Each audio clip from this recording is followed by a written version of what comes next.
Well, good morning, good morning, good morning, good morning, and good morning, everybody. Good morning, everybody. Welcome to another episode of The Morning Glow. Got a great broadcast lineup for you today, as I hope we always do. Before I get started, before I go any further, I got to say good morning, Captain Leonard. Good morning. How you doing this morning, sir? Good morning, Raheem and the Morning Glow family. Look, go ahead, say it. Go ahead, and get the cat, deal with the elephant in the room. I know you're surprised. I know you're surprised. Yes, Go. ab- absolutely blessed. Once I get my system to boot properly, I can sign in. I'm gonna come on the video side. Look here. Look, even the your system is surprised what's going on this morning. Even the system is surprised. God Almighty! It was so shocked So that look, I was messing with it at the right time. they say, look, what you doing? What you? It's kind of early, isn't it? Hey, if we say 7 o'clock, we didn't say 7:01 or 7:03. We said Stop, seven stop o'clock. it. You're not doing it like that. You're not doing it like that, Hey, I ain't a happy elephant and lady and porcupine proud to be here. Leonard, I gotta ask you the question, man. There's so much going on, yes, man, and I know you are the one person I could really ask and get the absolute answer. Man, what is going on in this whole political situation? sir. Well, actually, what is going on is it's not as absurd as people think it is. And definitely, if you're watching the news right now, there's a lot being put out, and you should choose those things to go and actually find something out about that interests you. Mm-hmm. Because this didn't start yesterday. Mm-hmm. So I can't believe it because usually I don't watch a lot of regular network television a lot, right? Uh-huh. So yesterday, what I did was I was just going through the channel. The amount, I don't know how people do it. Mm-hmm. I'm Mm-hmm. a student of politics, Yes. do a lot of work with politics, but guess what? It bothers me. Well, it doesn't bother me, but be careful, people, because there's so much there, Mm-hmm. and I can imagine people that talk about that all day long. Everybody has a point of view. And, Everybody, and see, and that's what I. and channel after channel. Yep. Yep. I mean, I even watched various members of the United Nations yesterday Wow. go and speak Mm-hmm. on what they thought about Russia's invasion of the Ukraine. Mm-hmm. And in that community, of course, people know the histories. Yeah. And the world, like before they had a situation, the world is dealing with a madman. Mm-hmm. Mm-hmm. Yes, sir. Remember, a madman. Mm-hmm.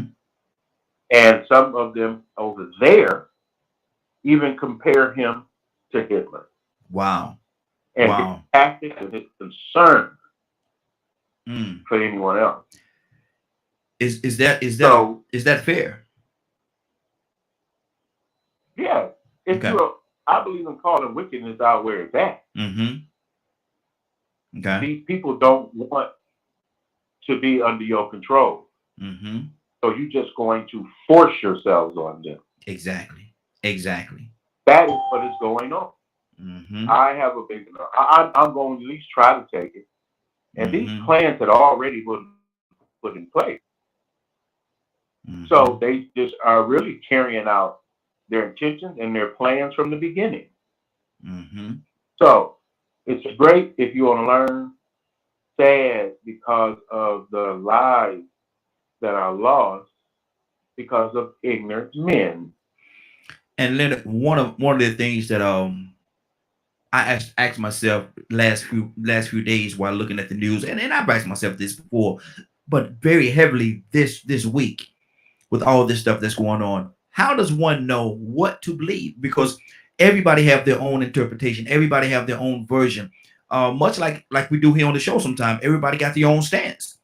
So who do you believe? When you're looking at this news, you look at MSNBC, you look at Fox, look at the local channels, you look at all these channels. Who do you believe? Well, it's not. Once you do find that out, is when you actually choose who you're gonna watch. Mm-hmm. got the crowd that is going to continually watch Fox, Mm-hmm. regardless of whether it's true or not. Yeah. You're going to have people that watch MSNBC, like say for instance, if I really want to know the stories of the day and I want a diverse perspective, Mm-hmm. MSNBC at least has several contributors that they don't all write the same. They don't all just repeat the same thing, Mm-hmm. but they do write interesting editorials and things as well on their stories. Okay. We get into the habit of watching people tell you a story Mm-hmm. as opposed to reading. Wow. And so if you hear something, go see how many other people agree with that opinion or not Mm-hmm. and why. And if you can't come up with a reason why, guess what? That one probably really ain't for you. Yeah. Yeah. Wow. That's good.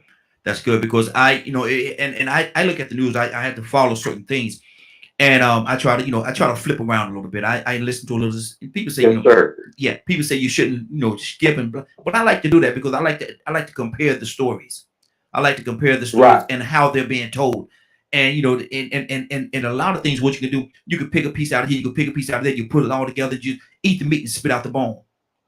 Every Exactly. mhm. Exactly. And some of them gonna have, and we got Miri on the line. I want to go to her as well, but some of them gonna have a little bit of the truth, while a little bit of the lie, if you will. Oh, and A little bit of the seed. exactly, deception. There you go. There you go. And so Yeah, I'm what? gonna be right back right here. I got to take this bit. I'll be right back. Okay, good deal. Good morning, Mary. How you doing this morning,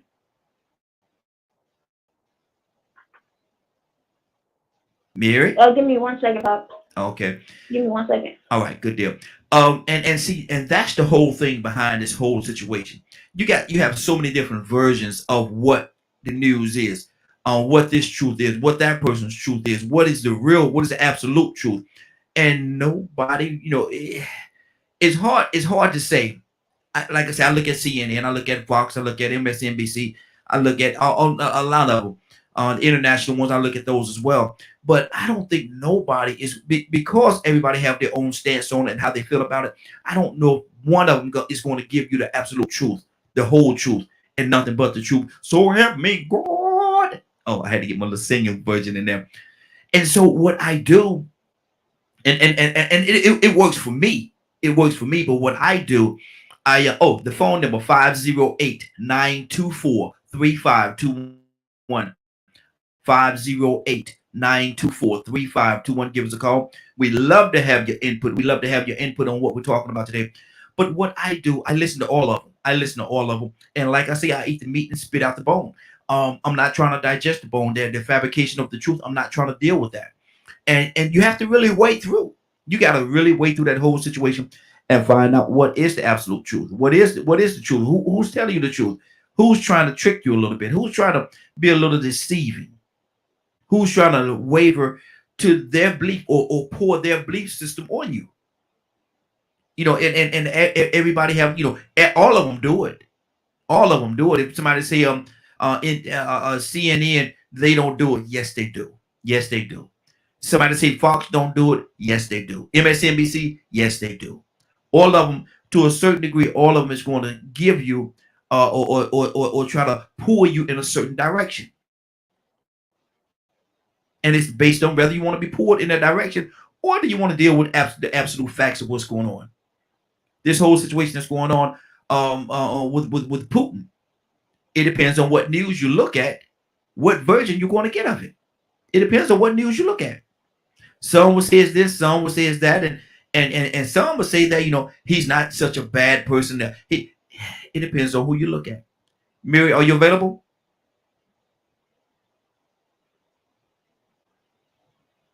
Not just yet, Pop. Okay, good deal, good deal. And so yeah, and so that's my whole point right there. That's my whole point. You really have to weigh this whole situation. You have to weigh the whole situation. Take the whole. You can't just take a slice of the pie. In this situation, you got to be greedy. You got to take the whole pie, put the whole pie on the table, and examine the whole pie.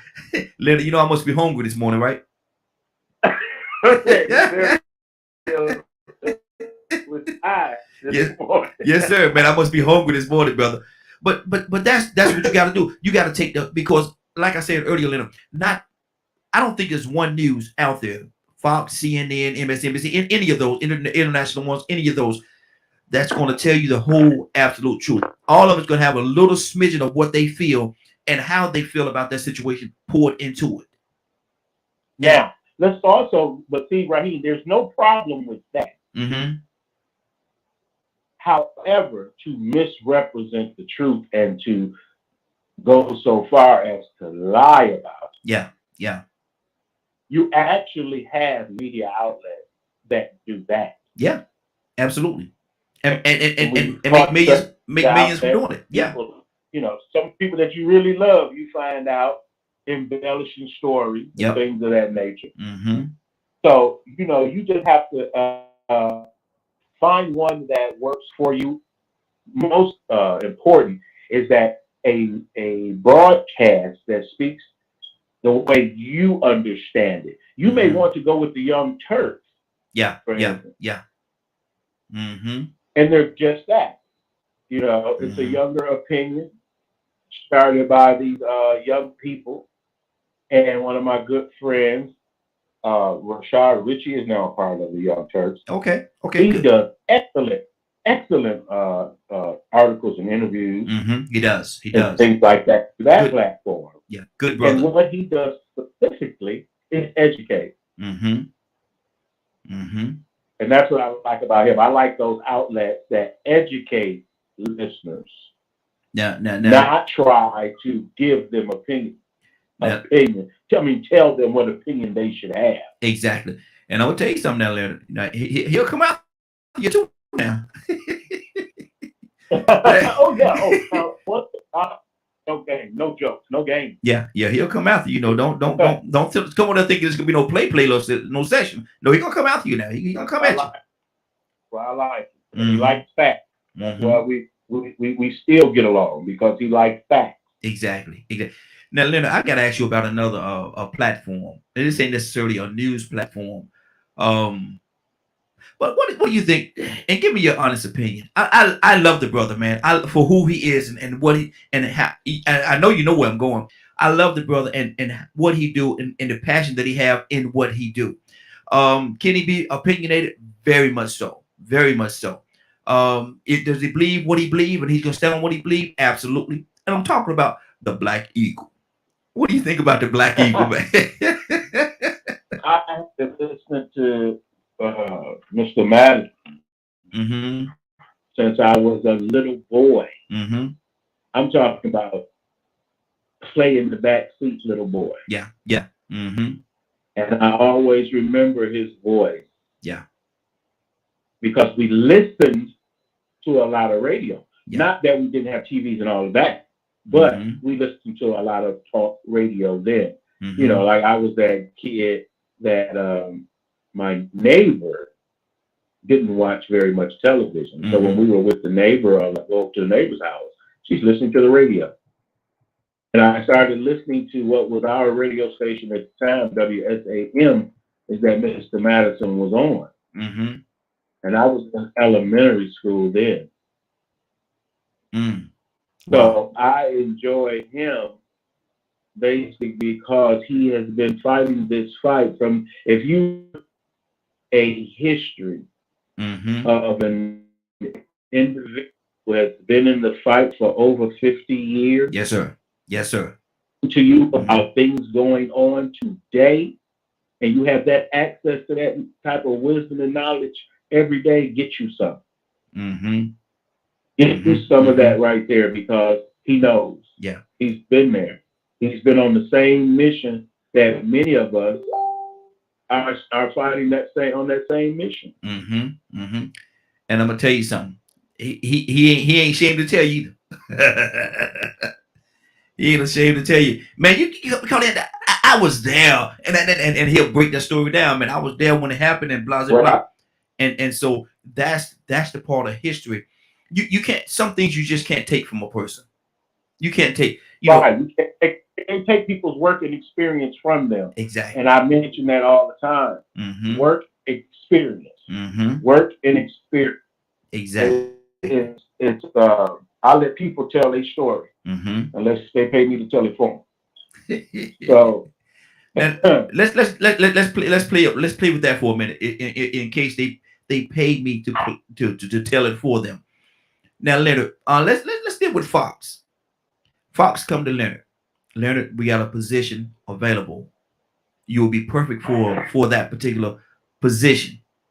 We need you to tell the news our way. Now, the key word, we need you to tell the news our way. Does Leonard take that job? no, I wouldn't. Mm-hmm. I wouldn't because one, I know what they're about. Mm-hmm. That would not work. I would lose that job. Mm-hmm. Even if I had it, I mean, for some reason I didn't know I would lose it. Even not knowing I would lose it. Mm-hmm. Because the minute you approach me like that, it would immediately turn me off. Yeah.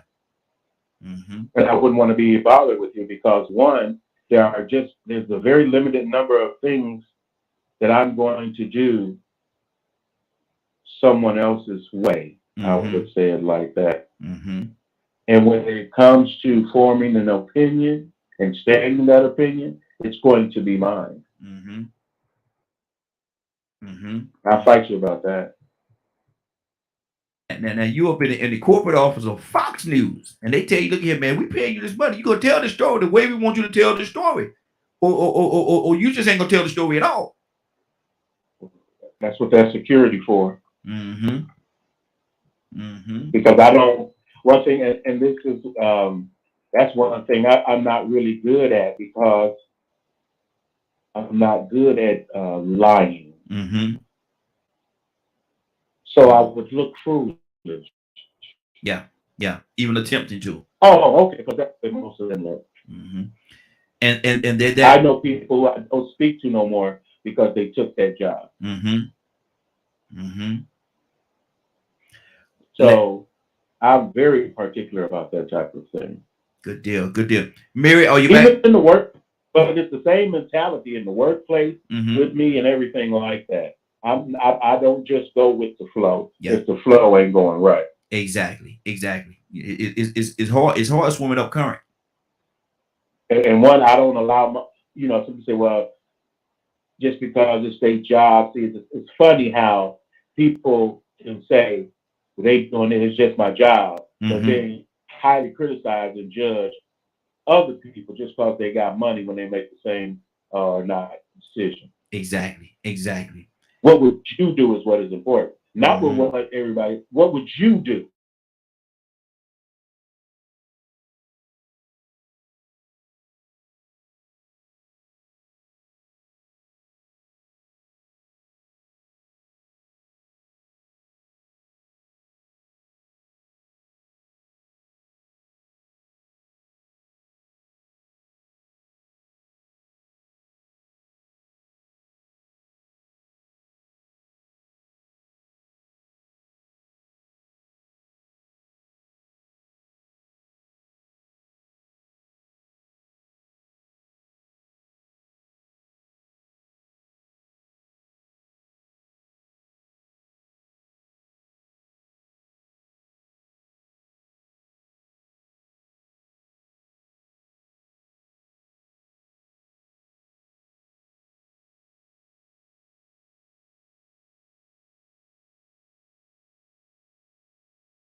Got that right there.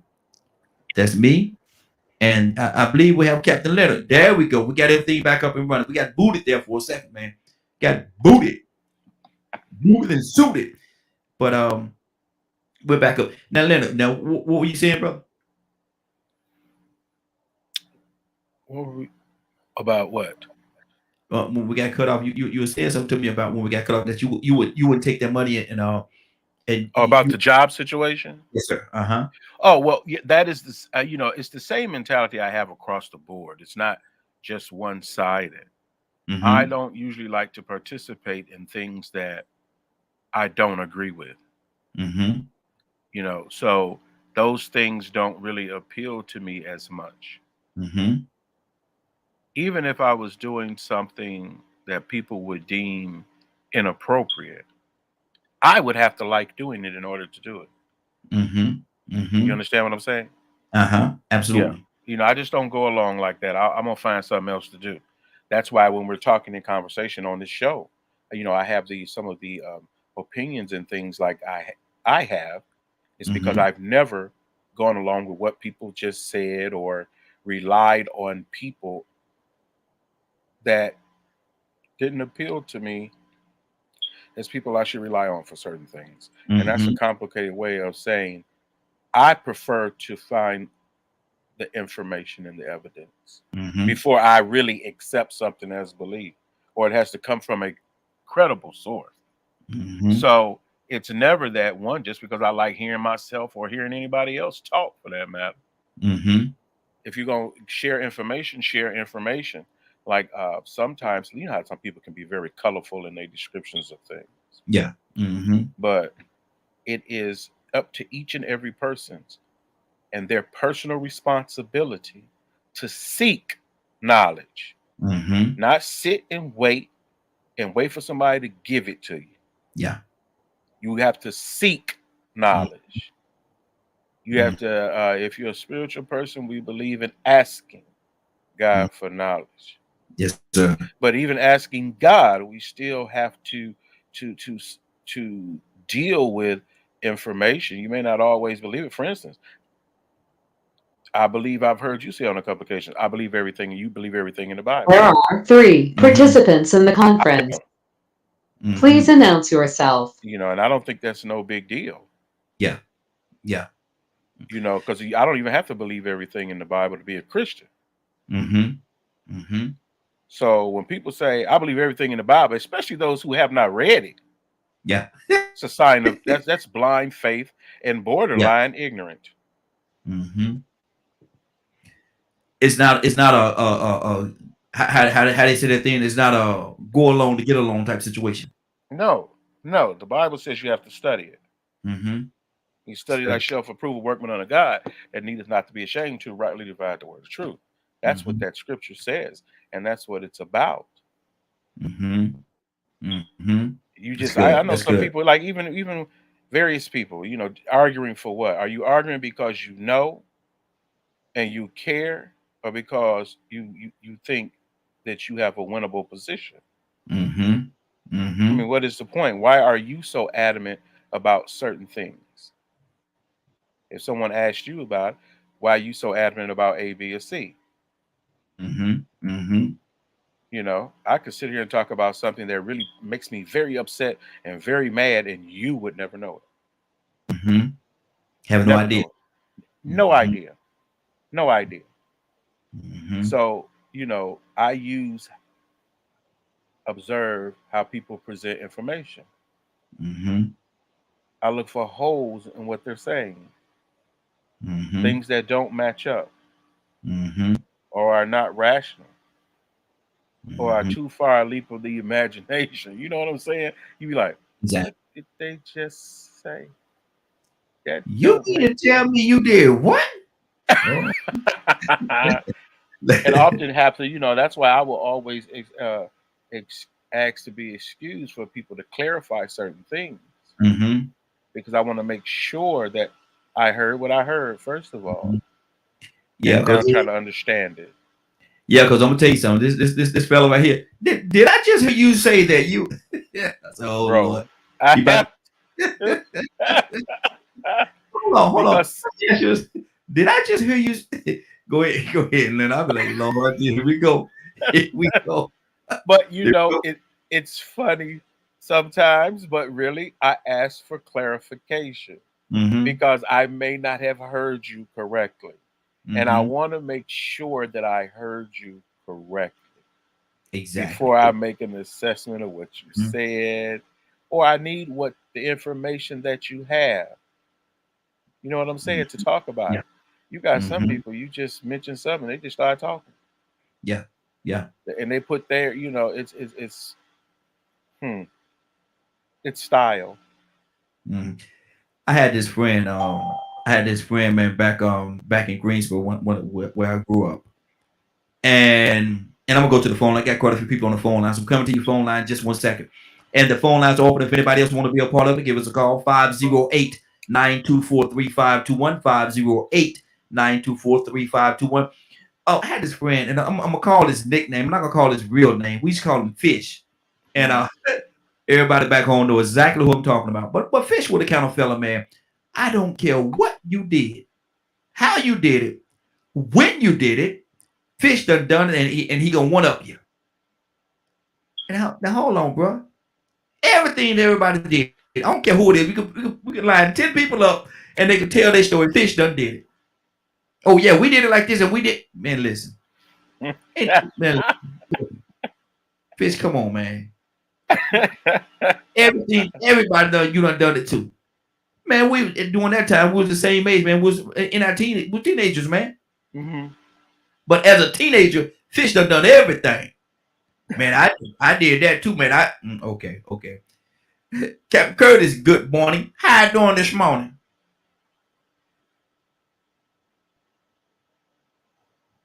Curtis, What up, bro? what's going on with you, man? Oh man, just up. You ready to go make these donuts? There you go. There you go. Put some glaze on them, brother. Don't need no plain donuts, man. They're not good for you. They ain't no. That's a biscuit. A regular donut with no glaze on it is a biscuit. They Uh, but listen, Curtis, we're talking about news outlets this morning, man, and how a different news outlet could make the story and cater a story the way they want it to go. You got Fox, you got CNN, you got MSNBC, you got a lot of different news outlets, and we're talking about how they can change it, twerk it, and make it twerk it. Wow, make it the way that they want it to be. Kurt, how do you know? How do you know how to eat the meat and spit out the bone when somebody is trying to deliver the news to you? How do you know what to believe?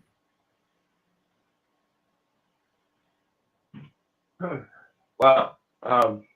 Well, first off, I understand that um, the news is a lot of times news can be reported on a false balance. Mm-hmm. Uh, that's number one. Number two, um, I try and listen to if a report answers the why. Like something that I noticed over the probably last 4 or 5 years is the news reporters have been reporting what somebody did, but not reporting why it was done. Mm-hmm. Um, One of my favorite reporters is some of y'all ain't gonna like me when I say this, but one of my favorite reporters is Rachel Maddow. Mm-hmm. Mm. Because Rachel tells you what was done, why she thinks it was done, and then she tells you what she thinks should happen. Whereas other news reporters and programs, they'll tell you what was done. They won't tell you what they think should happen, and they won't tell you why it was done. So basically, it feels like everybody is playing the blame game. Oh, he did this time. Oh, he did that time. Oh, and what about this? And what about that? What about this? And what about that? What about this? And what about that? And then there's a new term called whataboutisms that does nothing but shift the blame back and forward. It the blame back and forward. And we as humans, when things are not going the way that we would hope they would go, we search. We fight and crawl to know, to be able to blame somebody else. As opposed to doing the real work and saying, okay, it was him, and this is why he did it. And this is what we think they should do. But I get it, with it being such a litigious society, folks scared they're gonna get sued for defamation of character or slander. By telling the truth. You know, yeah, folks scared they're gonna get sued because you gotta understand, the same people that wrote the laws is the same people that realistically break the laws. Every law that's on the books, if you really think about it, pretty much every law that's on the books, there's a loophole to that law. There was some lawyer sitting in a position to write law and legislation that said, oh, this law go through. Once again, what about this guy? How deep is his pockets? Oh, well, we can put an addendum in this law that say blah, blah, blah. So, you know, people are so scared to get, a lot of these reporting agencies are so scared to get sued that, you know, even just going through the process could cost you billions of dollars. Our former sued that there was a newspaper company. I want to say it was based out of California. They was either based out of California, or they was based out of Florida, right? And they wasn't like a startup company, but they were a company that they had been around for some years, so they had a little bit of money. Okay. So they posted an article in reference to who he was truly and what his intentions was. Because he had more money than them, he dragged him into court knowing that he was going to lose. But his plan was, guess what? Although I'm going to lose, I'm going to bankrupt you so that you have to close the doors to your paper. Wow. And he bankrupted that newspaper, that particular newspaper. He bankrupted them, and that's the reason why he got upset with George Soros, because he bankrupted them. Wrap it and up. he thought they was going to go away, and Soros came in. I'm ending right now, and Soros came in and bought them. Wow. Now, before I do that, let me go. We also have Tucson on the line. I don't want to forget about Tucson on the line. Good morning, Tucson. How you doing this morning? Yeah, don't forget about me, because I hang up on you. Tucson, I need to know, man. How do you know? We got all these news outlets, all these channels, man, the local channels and all these different things, man. Everybody tell the story like they want to tell the story. How do we know who to believe when it comes to the news, Tucson? all it is ratings. That's all. If they want you to watch this, but I can't understand. I really don't understand. That's why I don't watch too much news. I really don't. I don't know what's going on. I'm not ignorant to what's going on, but I just don't get from the news, and I don't get from social media because people depend on that for truth. Yeah. What's happening is people tell their truth. Fox got a truth. And I don't know why people believe it. Mm-hmm. I really don't. Mm-hmm. But you can listen to their conversation sometimes, and you can see, you can basically tell who they listen to, Mm-hmm. what outlet they pay attention to, where they get their information. But I can't understand how they try to prove that point. I gotta apologize. I gotta have an apology. Ryan, Yeah, what's going on? if you will allow me. Absolutely. Go ahead. I think I put I really, and I hope he's listening. I threw a sucker punch at Charles yesterday. I think Mm-hmm. it was yesterday, they one of the other days, and I must have publicly apologized Mm-hmm. to my brother because we may not agree, but we got to be careful Mm-hmm. not to do anything to damage each other. Yeah. Yeah. And I want to say that. Mm-hmm. Now, we go back. If I don't agree with you, I just don't agree with you. Yeah. Yeah. But that's why we have this setting because we all don't think alike. We come Mm-hmm. from different places and backgrounds, beliefs.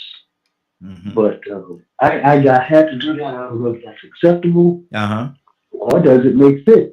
But I just had to do that. That's as far as I'm gonna go. I Yeah. still don't agree, Mm-hmm. but I just have to say that. Mm-hmm. Now, here we are again. If we try to prove the truth, and I'm sure just because you get your information and you do even research on it, I can just about look at the pattern of the research where you get it from, and it's not accurate. Mm-hmm. Mm-hmm. And Mm-hmm. people try to prove their point and make their truth out of something they get for, just for instance, Fox or CNN. Mm-hmm. And all they doing is looking for ratings.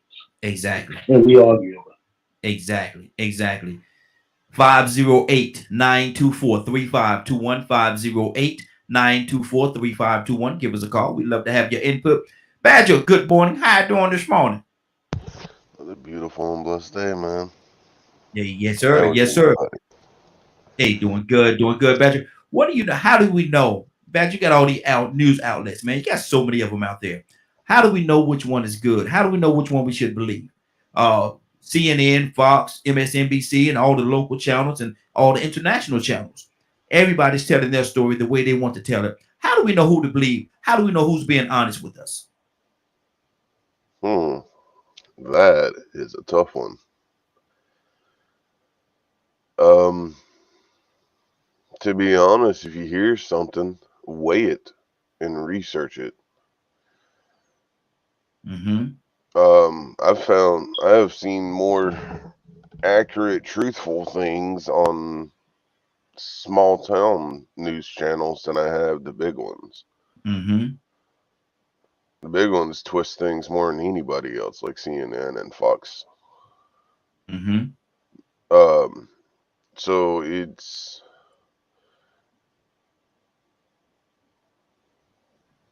I guess in a nutshell, it's how much do you want to be controlled by things versus how much of your brain are you willing to use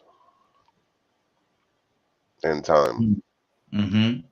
However, most people they'd rather just believe whatever's on the news because they have to work too much to do any research. Mm. Mm. Wow, that's good. That's good. Leonard, what's on your heart, brother? Excuse me. We'll have varied opinions of these different things. Mm-hmm. So it depends on if a person is watching news for entertainment purposes or not. But I know that some people are very obsessive. I remember older people, 6 o'clock, kind of watch the news Yes, yes, because sir. and it was like that because that's what time you had to go. Mm-hmm. It's what time that would be on. But now it's on all day. You have social media. It's at your Yeah, fingertips. yeah. Anytime you want to watch it, and everything. So you have a lot more control. Now, if you're selecting things you like, then you're manipulating yourself. Mm-hmm. Come on, go there, go there. That's just who you Mm-hmm. are. That's what you chose. Mm-hmm. I don't sit and look at TV long enough for it to impress me that way. Because once I find something I'm interested in, I start looking for other information, especially with an information show. Mm-hmm. If a show, quote, is providing information, that's what you're dealing with. And you Mm-hmm. should, like Badger was saying, weigh the information. There's nobody, the people don't have to tell you the truth. That is not a prerequisite. Mm-hmm. They don't have to tell you the truth. Is there or should there be a certain responsibility with relaying the news though? Should there be a responsibility? No, I'm not sure. I know you. If it is what you, if it's your person, if it's your responsibility, yes. If Mm-hmm. not, you're just a liar. And one, people shouldn't watch you. Mm-hmm. But now, if you know a person lies and you continue to tune in, you're a damn fool. That's Hey, all it is to it. hey, hey. Get that And corn. damn fools seem to love Fox. 508-924-3521. If you ain't got facts, keep your mouth shut. Mm-hmm. Because Mm-hmm. everybody ain't stupid. Yeah. See, when you got an audience that you perceive to be ignorant and stupid, you don't tell the Mm-hmm. truth. Because you know they ain't going nowhere to look for it. Yeah. Because you know they ain't looking no further than the tip of their freaking nose at that darn television. Mm-hmm.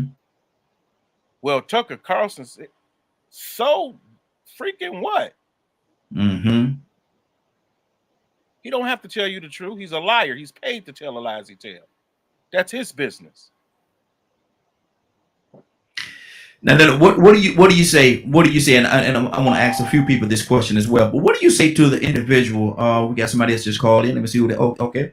What do you say to the individual that go from say they go from a CNN to a Fox or vice versa? Those are two totally opposites right there. Two totally opposite mindsets. Two totally opposite way the way that they tell stories and truth lie and the truth. Right. So, what do you say to a newscaster that go from one to the other? I mean, I don't really say anything to him because I Mm-hmm. don't watch him. Like, say, for instance, and it's like, what was the guy that everybody like, Brian something or whatever, real clean cut guy, was on the news forever, and then after a while, uh, showed Talking some about Brian, information that he lied and embellished. Mm-hmm. you talk about Brian Williams. Exactly, Brian Williams. Yeah. Mm-hmm. You can't fall in love with what everybody. Mm-hmm. You can't stake your intelligence on somebody else Mm-hmm. because they could very well be lying to you. Now I Absolutely. know some of y'all believe everything somebody tell y'all, and y'all so in love with everybody, and then PP. No, I mean I wasn't raised like that, Mm-hmm. so I never have been like that. I don't care if you Mm-hmm. Paul. I'm going to find out myself. Now, there's people out there, and we got another caller. Go to that call as well. But we got people out there, Curtis, that I don't care what she say, they gonna fall right in line with it. And that's your one of your favorite news reporters, one of your favorite television personalities, whatever category she fall up under, Miss Candace Owens. Curtis, regardless of what some people or what she say, some people gonna just believe everything she say to be factual. Curtis, what do you say to that? What I say is they believe it because she's playing to their willful ignorance. Mm-hmm. That's what I'm gonna say. Two, I remember hearing Denzel say something. A reporter asked him about his feelings towards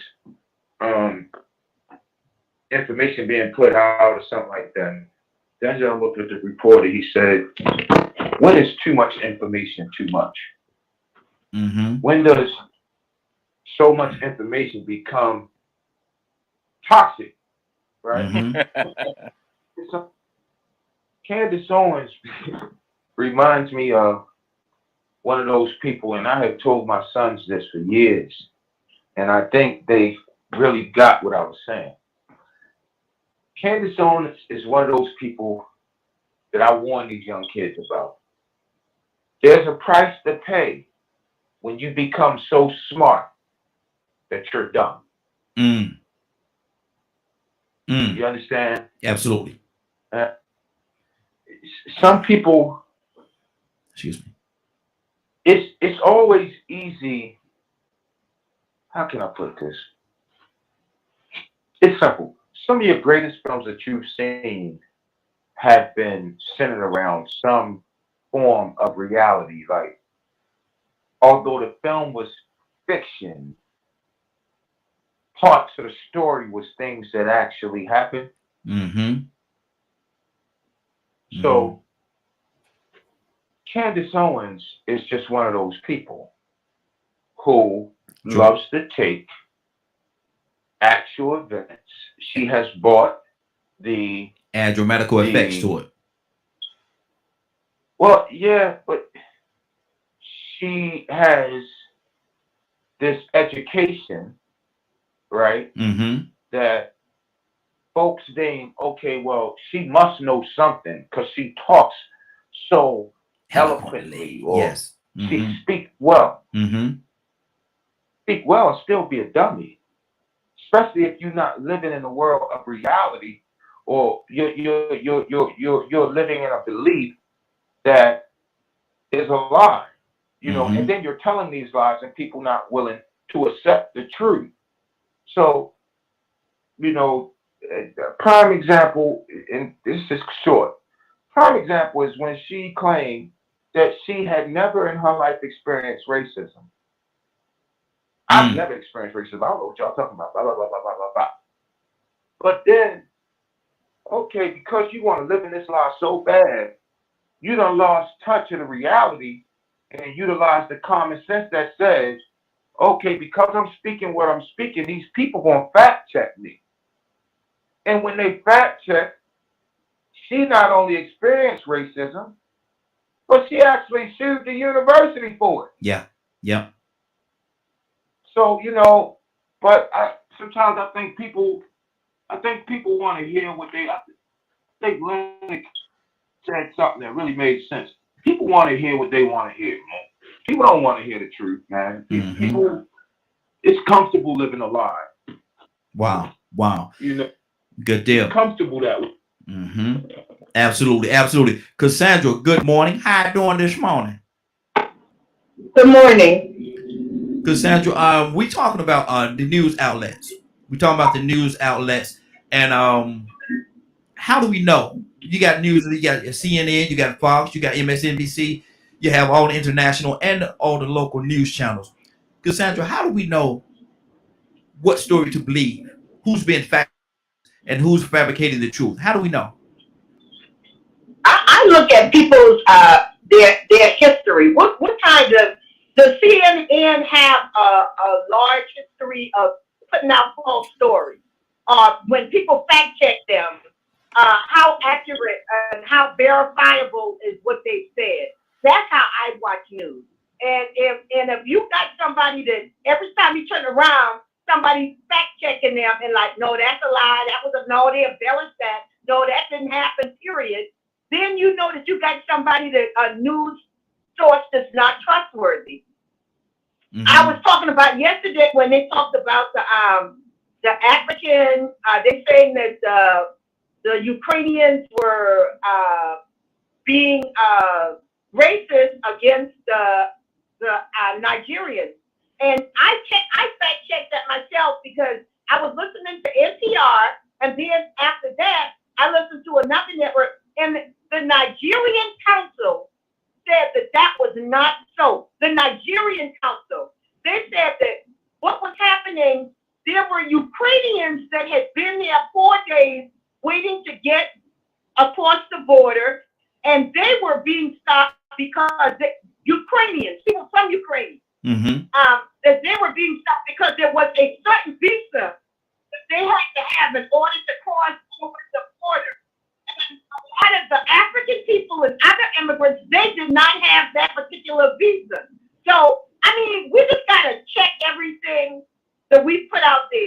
And it's not that they were being racist against the black people. Even Ukrainians couldn't get over their because of that particular visa. I'm just saying. So we got to really check what we putting out. What we put out there, absolutely, absolutely. Charles, good morning. How you doing this morning? What's up? Hey, we're talking about the news outlets, man. We're talking about news outlets like CNN, Fox, MSNBC, international ones, and as well as all the local ones. How do we know, Charles, who's being factual and who's trying to pull that chain? I'm gonna agree with Cassandra on that one, and also I'm gonna say time. You just wait, because if it's off the rip, usually 9 times out of 10, if it's off the rip and they're just running it, especially if it has something to do with racism, 9 times out of 10 is gonna be something in there that's not correct. CNN, MNS, they're good. Whatever that is, CBS, they're real good at that. Especially CNN, they're real good at that. And then they don't retract what they say, so it stays out there. So even Fox does it. Even everybody does it. It's just journalism is dead when it comes to investigation.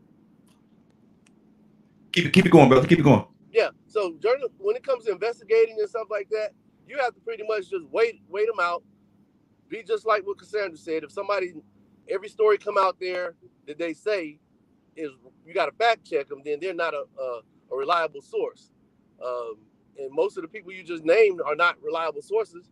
So you have to pretty much just start investigating yourself and just wait on the real story to come out.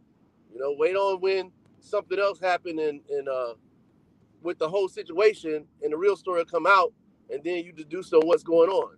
Because you look at right now, even when they're talking about this war in Ukraine, they're out there posting photos and videos of old wars or training sessions that happened like 2 years ago. All you gotta do is look at the dates. That happened a year ago. They're posting this, and it's being posted on Twitter, CNN. All these people are looking at certain things, and it's not even real what's going on. So you don't know what's really going on over there, because a lot of people are lying. You've seen CNN say, well, it's storming and the wind is out here, and then you back the camera up and you see people just walking around. So it's sensationalized. Let me ask you this question, because there's a lot of news outlets out there, man. You have the CNN, you have your Fox, you have the MSNBC, you have a lot of them. Are we to believe that CNN is the only one that's doing that? No, I believe you might have missed. I think you might have. Young Turks. Huh? No, somebody said Young Turks.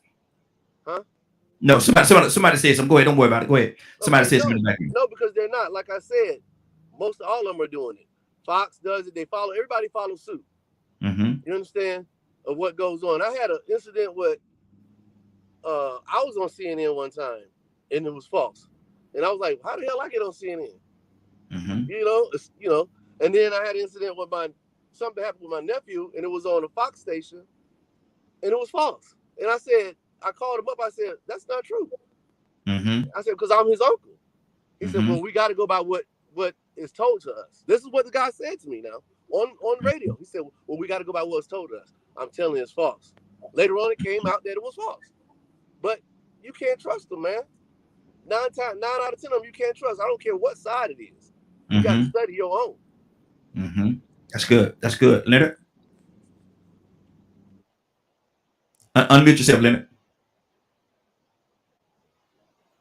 I think everybody is telling you the truth of the matter. For the very simple fact that, one, if you understand, news shows do a lot more than they used to. And so now you have to understand it's about ratings, and they have to appeal to certain audiences. So they're going to get the best folks in, the characters and things like that go along with it. Now, remember the realities. Let's take the reality shows. Yeah, you can call them reality shows. But then when you see people that acted in those shows, they're actors. Yeah. A lot of them are actors. So I, a lot of times, look for actual non-scripted types of shows where people just express themselves. That's why I love social media, because you get an opportunity to go and find those things. Whereas before, I used to read a lot more. And I still prefer to read a story than listen to somebody say something, actually, Mm-hmm. because it's like a cross check for me.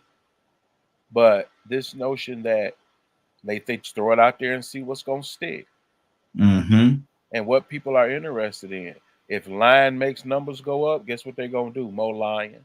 Yeah. Yeah. More lying. If you Mm-hmm. saying you hate black people makes people call in, that's what they're going to say. Mm-hmm. So you have to understand that that is what is going on. And I'm sorry, I hold adults responsible for every single thing that comes out Absolutely. of their mouth. Absolutely. Don't Absolutely. fix it up like one. I heard what you said. Now, what you meant ain't got nothing to do with me. Mm-hmm. You need to line your brain up with your mouth first, because you may not have got that opportunity to explain the second time Mm-hmm. had you said something that someone found inappropriate enough to punch you in your face. You never get a second chance to pull the first gun. Exactly. So Mm-hmm. it amazes me how some people says things as if no one would challenge them. Mm-hmm. I invite people to call in 508-924-3521. I don't have a reason to lie to you. Exactly. Exactly. Speaking of phone line, let's go to the phone line. Rico, Hey, good morning. How you doing this morning? man, I can't complain, man. Welcome to a beautiful new day, everybody. Hey, welcome to you as well, brother. We talk about the news outlets, man. CNN, Fox, MSNBC, whatever it is, C-SPAN, all of them, even the local ones. Rico, how do we know to who's telling us the truth? How do we know who's pulling our chain and who's standing on the roof and telling us it's raining? You really don't know. I mean, we really don't know who's telling us the truth about anything Mm-hmm. unless you see it with your own eyes. Unless you're there, you could actually talk to people that was there behind the scenes, and sometimes they might not tell you the truth. Mm-hmm. We still dispute 9/11. Our eyes told us that the buildings were demolished, Mm-hmm. but guess what? They still saying that they cracked. Look, it was a missile hit a building in Ukraine the other day, still standing, and then a missile that was intended to cause destruction. See, planes ain't intended to cause destruction. And I still look at that footage every day, and I'm like, man, how did it get that bad to the point that those buildings demolished? So I know better. I know better, regardless of the story that the government told or anybody else told. I can look at them buildings and know that I've seen other buildings demolished compared to other buildings that have been impacted by projectiles. And Mm-hmm. these didn't act the same way as the ones that had just been penetrated by projectiles.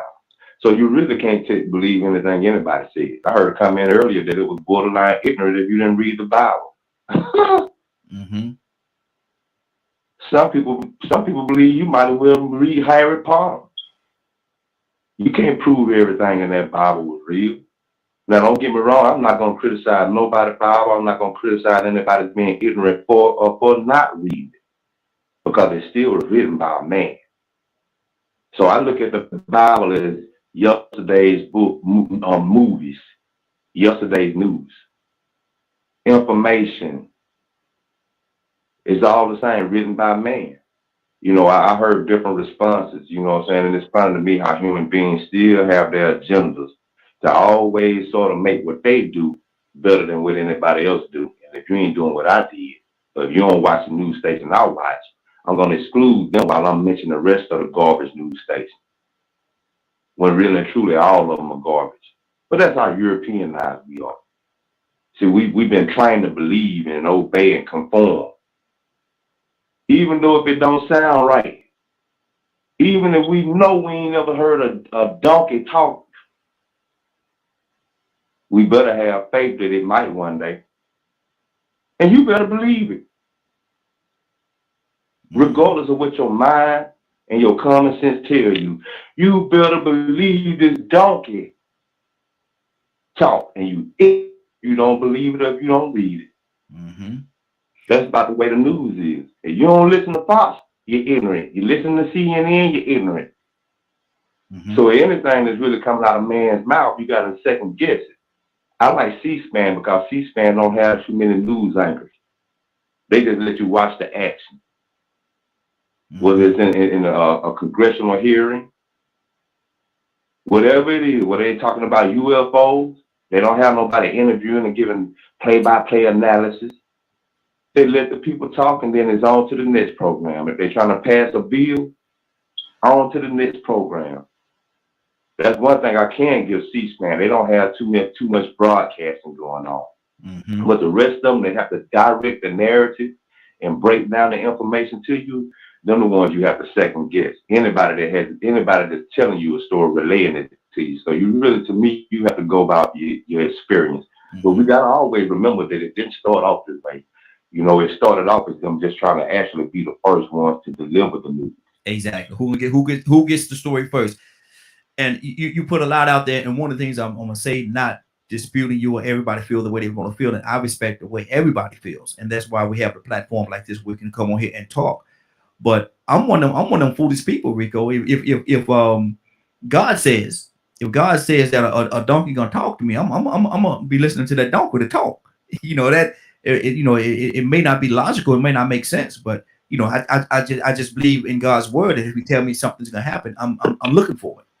I'm looking for it. Right. But it don't make you ignorant if you don't believe it, even though it's in the Bible. Or it don't make you ignorant because you don't read the Bible. You know, you have plenty of people that studied other religions, never read the Bible. Yeah, exactly. Just as thankfully as anybody that read it. Then you got black people from the past that never could learn to read. They could not only not read the Bible, they couldn't read other books. But the way they carried themselves probably was just as Jesus like. Yeah, exactly. It's your acts. Badger, you wanted to say something. And of course, I have to follow Rico. There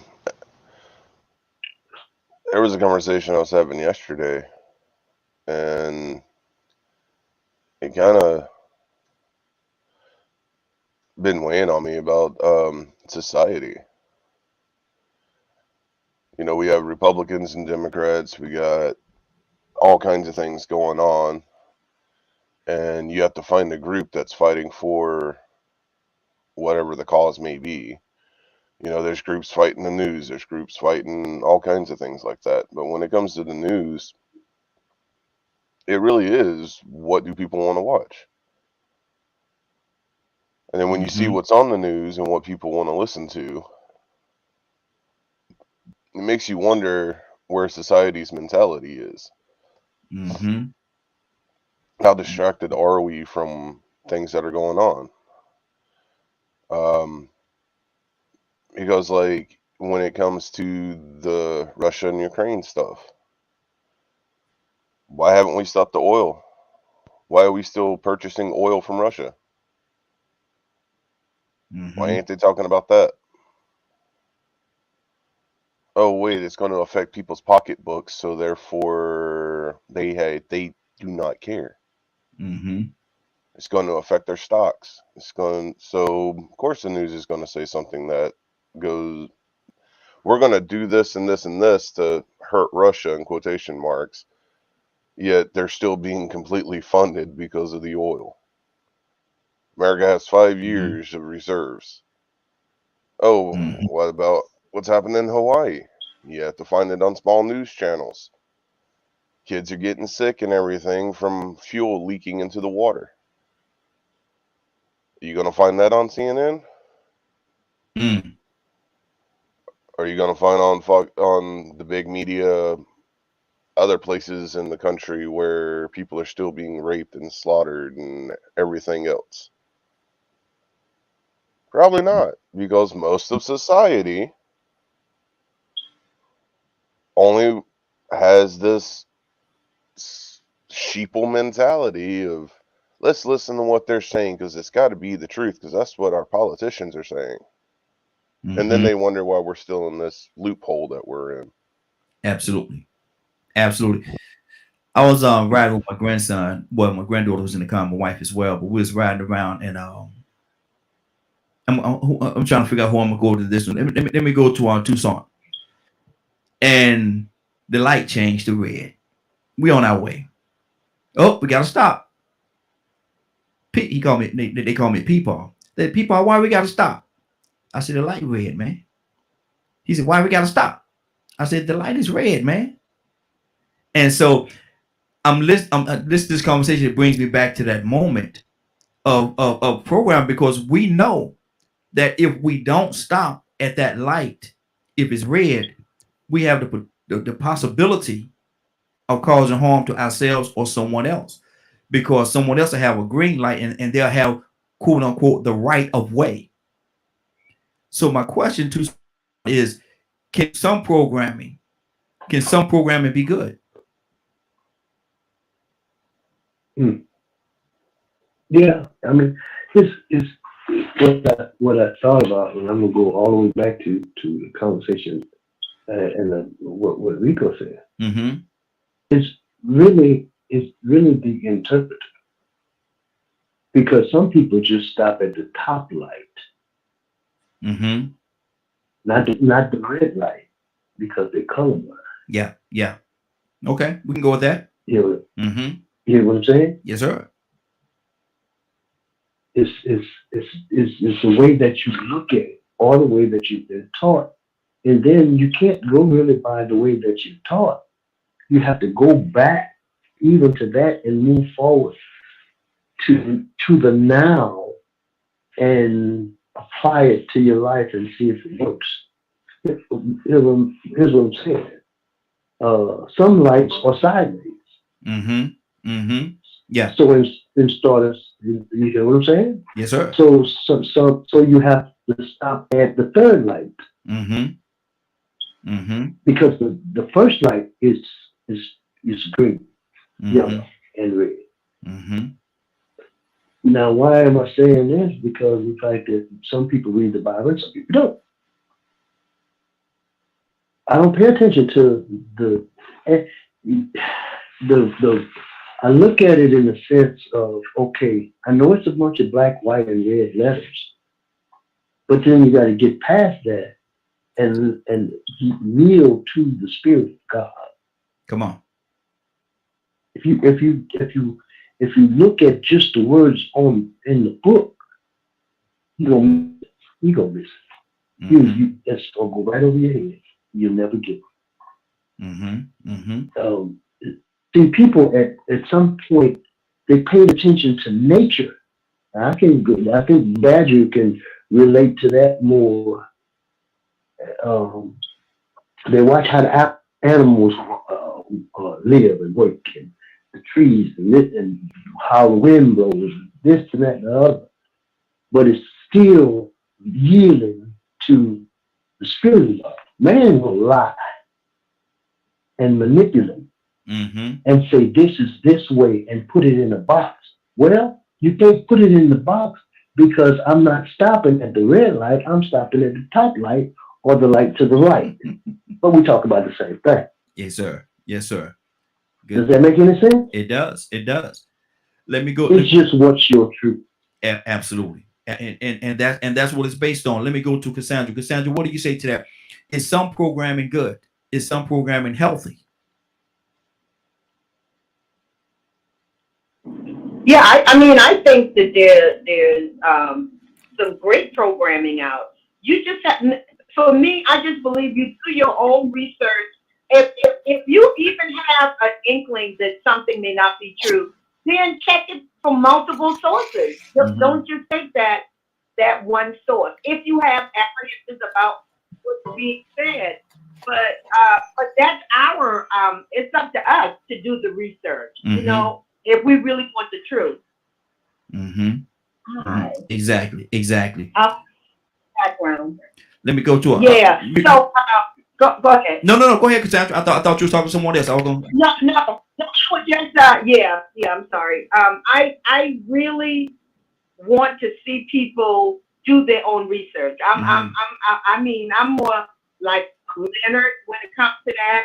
Just make sure that you're checking the information that you're getting so that you know fact from fiction. Mm-hmm. But can I tell you something? Even if something is true and they can, It's people that will still rather believe a lie than the truth. Yes, absolutely, absolutely, absolutely. That's good. That's good. Let me go to let me see let me go to back let me go back to Curtis, and we got Toya with them. We'll go to Toya after that. But we talk about programming, and can some programming, Curtis, be good? Like I said, if we don't stop, we're programmed to stop at that red light. And if we know that if we don't stop at that red light, then there could be some kind of results that could come from that. It may not be healthy for ourselves or someone else. So it's to our best interest if that light is red to stop. But that's, to me, that's a form of programming. We've been programmed to do that. So is some programming good, Curtis?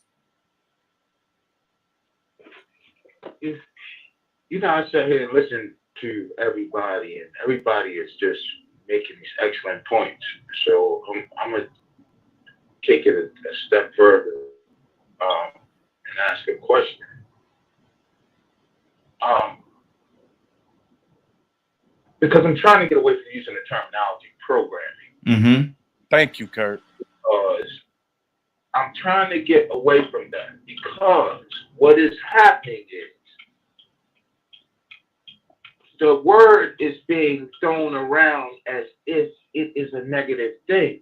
So when the masses initially hear the word programming, they automatically think there's something wrong. I think programming is strictly based off of propaganda. Learning is based off of you being a human being and learning how to live, how to move from one point to another, how to excel in a given area. So I think throwing that word programming out like that kind of in today's world, it is used to dictate something negative or to state that there's an automatic lie. So I'm trying to get away from using that terminology because your question is dead on point. Can some learning be a good thing? Absolutely, it can. What is it like? Let's put it like this right here. I remember just 5 years ago, not even 10, 20 years ago, just 5 years ago, it was okay to be woke. Do y'all remember that? Yeah. It was a positive to be woke. You know what? You woke. I appreciate you, brother. You explaining things to a level and a degree that I couldn't explain, but now, and I couldn't understand, but now I understand. Now all of a sudden there's this push. We gotta pay attention to how the enemy works, how the devil moves. Now all of a sudden there's a push to put you back in a slumber. What does that mean? That means, guess what? We don't want you to learn the truth. And y'all, please forgive me. I'm not yelling. I'm just speaking loud because I'm out in the public and I got y'all on speakerphone. Okay. So, good deal. You know what I mean? Like, I'm trying not to use that terminology specifically because it annotates a negative story or a negative narrative. Okay. Let me go to Toya with a T. Toya with a T. Good morning. How you doing this morning? Hey, good morning. Good morning. Toya, we're talking about programming. We're talking about programming right now. And Curtis, he said what he said. He wanted to get away from that terminology or that verbiage of programming. But we are to a certain degree programmed to do certain things. And I use the example of the stoplight. If that light turned red, if the light turned yellow, we're gonna start maybe think about stopping. It depends on at what point we are in our travel, how close we are to that particular light. But if that light turned yellow and we're a little ways away, we're gonna start preparing to stop because we know that light's gonna turn red in just a couple of minutes, if a couple of seconds or whatever. And so we're gonna prepare ourselves to stop because red means stop. if we don't do that, we can cause harm to ourselves or somebody else. That's a form. I think that's a form of program. We're programmed to do that. Um, when the bell ring, when you're in school, the bell rings. We programmed to get up and go to our next class. That's what we do. When the bell ring, we're gonna get up and go to our next class. We're programmed to do that. So is some programming good? Toya, what do you say to that? Well, I guess we need to change it to training, well trained. Mm-hmm. I think there's a difference. Programming, especially in what we're speaking in reference to, we're talking about this television and radio programming. They call it that for a purpose, for a reason, to program our minds or whatever to be a certain way. Versus trained, you're being trained to do something at a certain time. Train the baby to use the bathroom or get a snack or a treat or whatever at a certain time, eating habits at a certain time. That's a type of training, so it depends. Words, they're only going to be as powerful as the energy you put behind it. So if you put the energy, it kind of programs somebody to do just what you want them to do. That's what that is. But if you're looking on training them up in the way that they may go, you're going to look at it a little bit differently than training. That's good. That's good. We got so many different directions I could go with this part. Rico, I gotta come to you, brother. What's on? Yeah, I see you over there. What's on your heart, brother? Talk to me. I think with some of that, man, there's some reasoning that has to come with it. If you don't put it in reasoning with it, it will become programming. So like you got people that's born nowadays that don't understand the reason why we do things the way we do it. They just know it exists. So the reason for the traffic light was because it was so many accidents. Yeah. That somebody had to come up with some type of invention to teach people how to observe traffic and slow down on accidents. So you got decades. Go ahead. But and this is the part that got me. My grandson, he's 3 years old, and he kept asking the question, "Why we stop? Why we gotta stop? Why we gotta stop? Why?" And so the more somebody asks you a question, why, you get now you got to dig deeper and deeper and deeper. Well, why we gotta stop because it's red? Well, why we got? And it's like, wow. And you started to think, oh wow, I can remember asking those same questions. Yeah. And guess what my grandfather told me?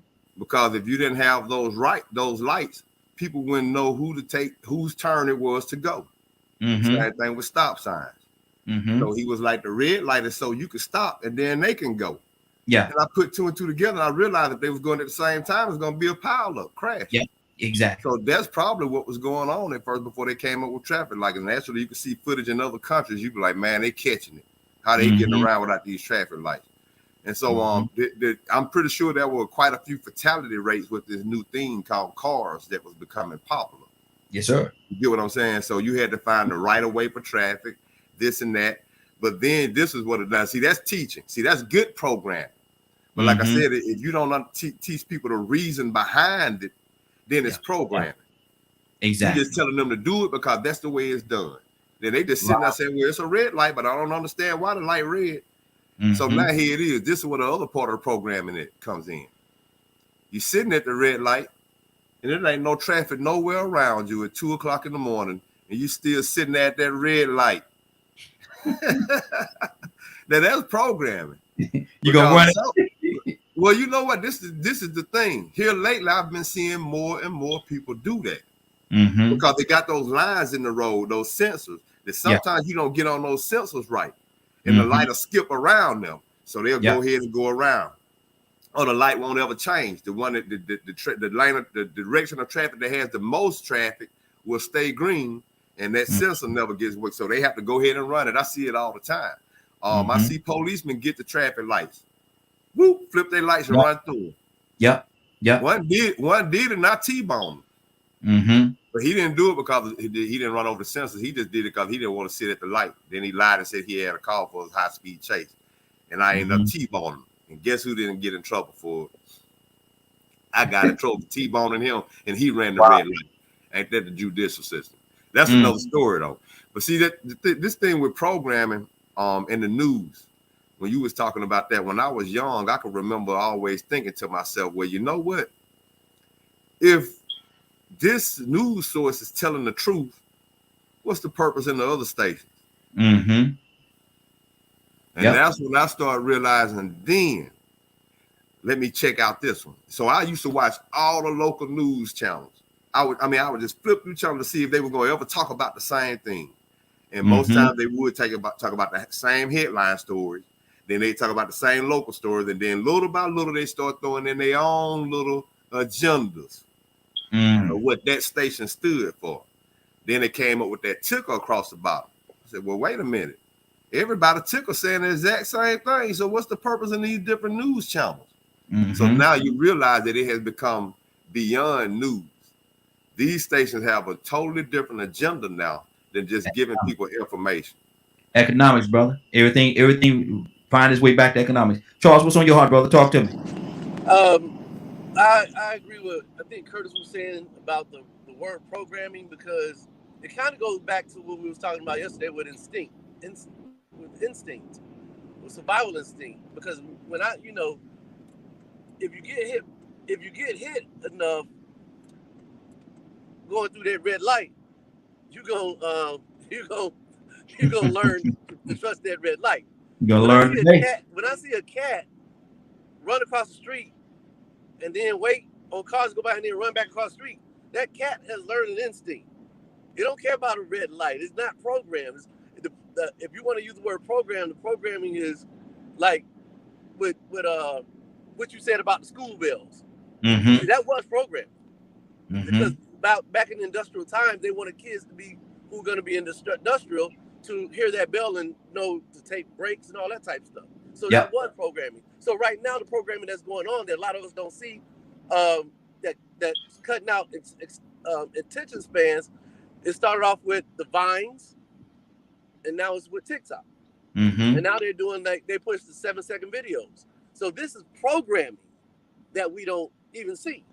You understand that? Because what it's doing is making your attention span or our children's attention span smaller or shorter.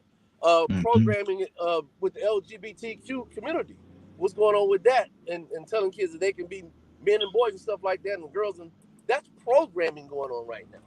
So that's a kind of different, like, I guess, like you're saying, it's a good and it's a bad programming. But I think learning is one thing and programming is another. Because when, like Kurt said, when you talk about programming, you talk about somebody trying to manipulate somebody.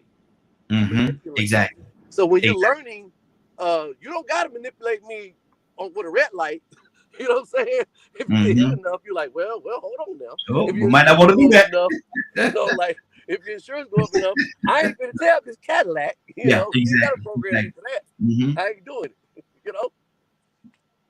And that's what it is, man. So I think that some programming could be good for some.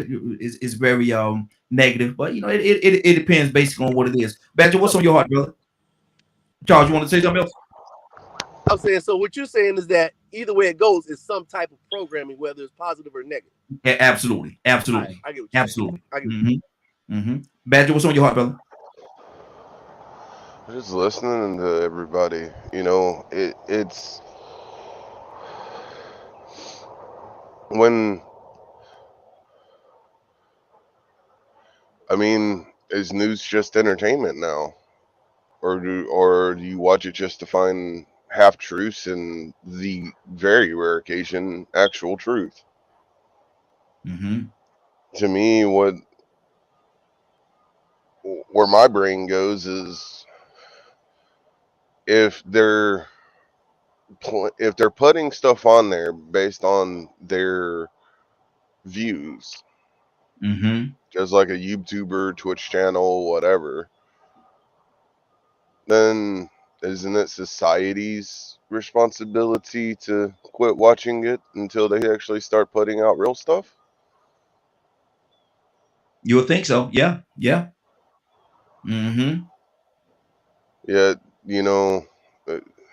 it's, some people, in the, what's the difference between the individual and the whole of society? One person can't change a news channel, but a whole group of people or half of this country, you know, if they're fighting for the same cause, can make a lot of change. All it takes is to get together. But usually what keeps us from getting together is the news media or money. It's usually one of those two reasons. Or fear of being, you know, Kurt hit on something earlier about being afraid that you're going to accidentally offend someone and be taken to jail, not jail, court for it, or sued, because there's so many loopholes in things. So in this in this current day and age, what are young people or any of us able to really do if we don't come together? We're going to be stuck in this loophole. Absolutely. Absolutely. Good. Captain Leonard, talk to me, brother. What's on your heart, man? We're talking about this thing called programming, man. The bell, the lunch bell, when it's time to go to lunch, the bell ring, we go, we eat. Light turn red, we stop. All kind of different things, Leonard. What's on your heart, brother? Talk to me. Leonard As I mentioned before, I rarely use the word programming unless, like, say, for instance, I write a program. If you remember before, programming was what we call using for coding and language and things like that with computers and things. Now, a program is already written. This is what someone else is going to do. What are the objectives of their program? You don't get to set the objective of someone else's program. So if I hear people use this word this way, I'm like, what are they being programmed to do? What do they feel like they're being programmed to do? Some people feel like they're programmed, some people don't. You know, it is amazing because programming is just that. It's for a desired outcome. Or a program could simply be someone else's motive. What are they trying to accomplish? They may have written it. Boom. Remember, they ain't just sitting up there making stuff up. There's a program. This is how things are going to go. It's a guide. That's their program. You have programs in church. Women's Annual Day program.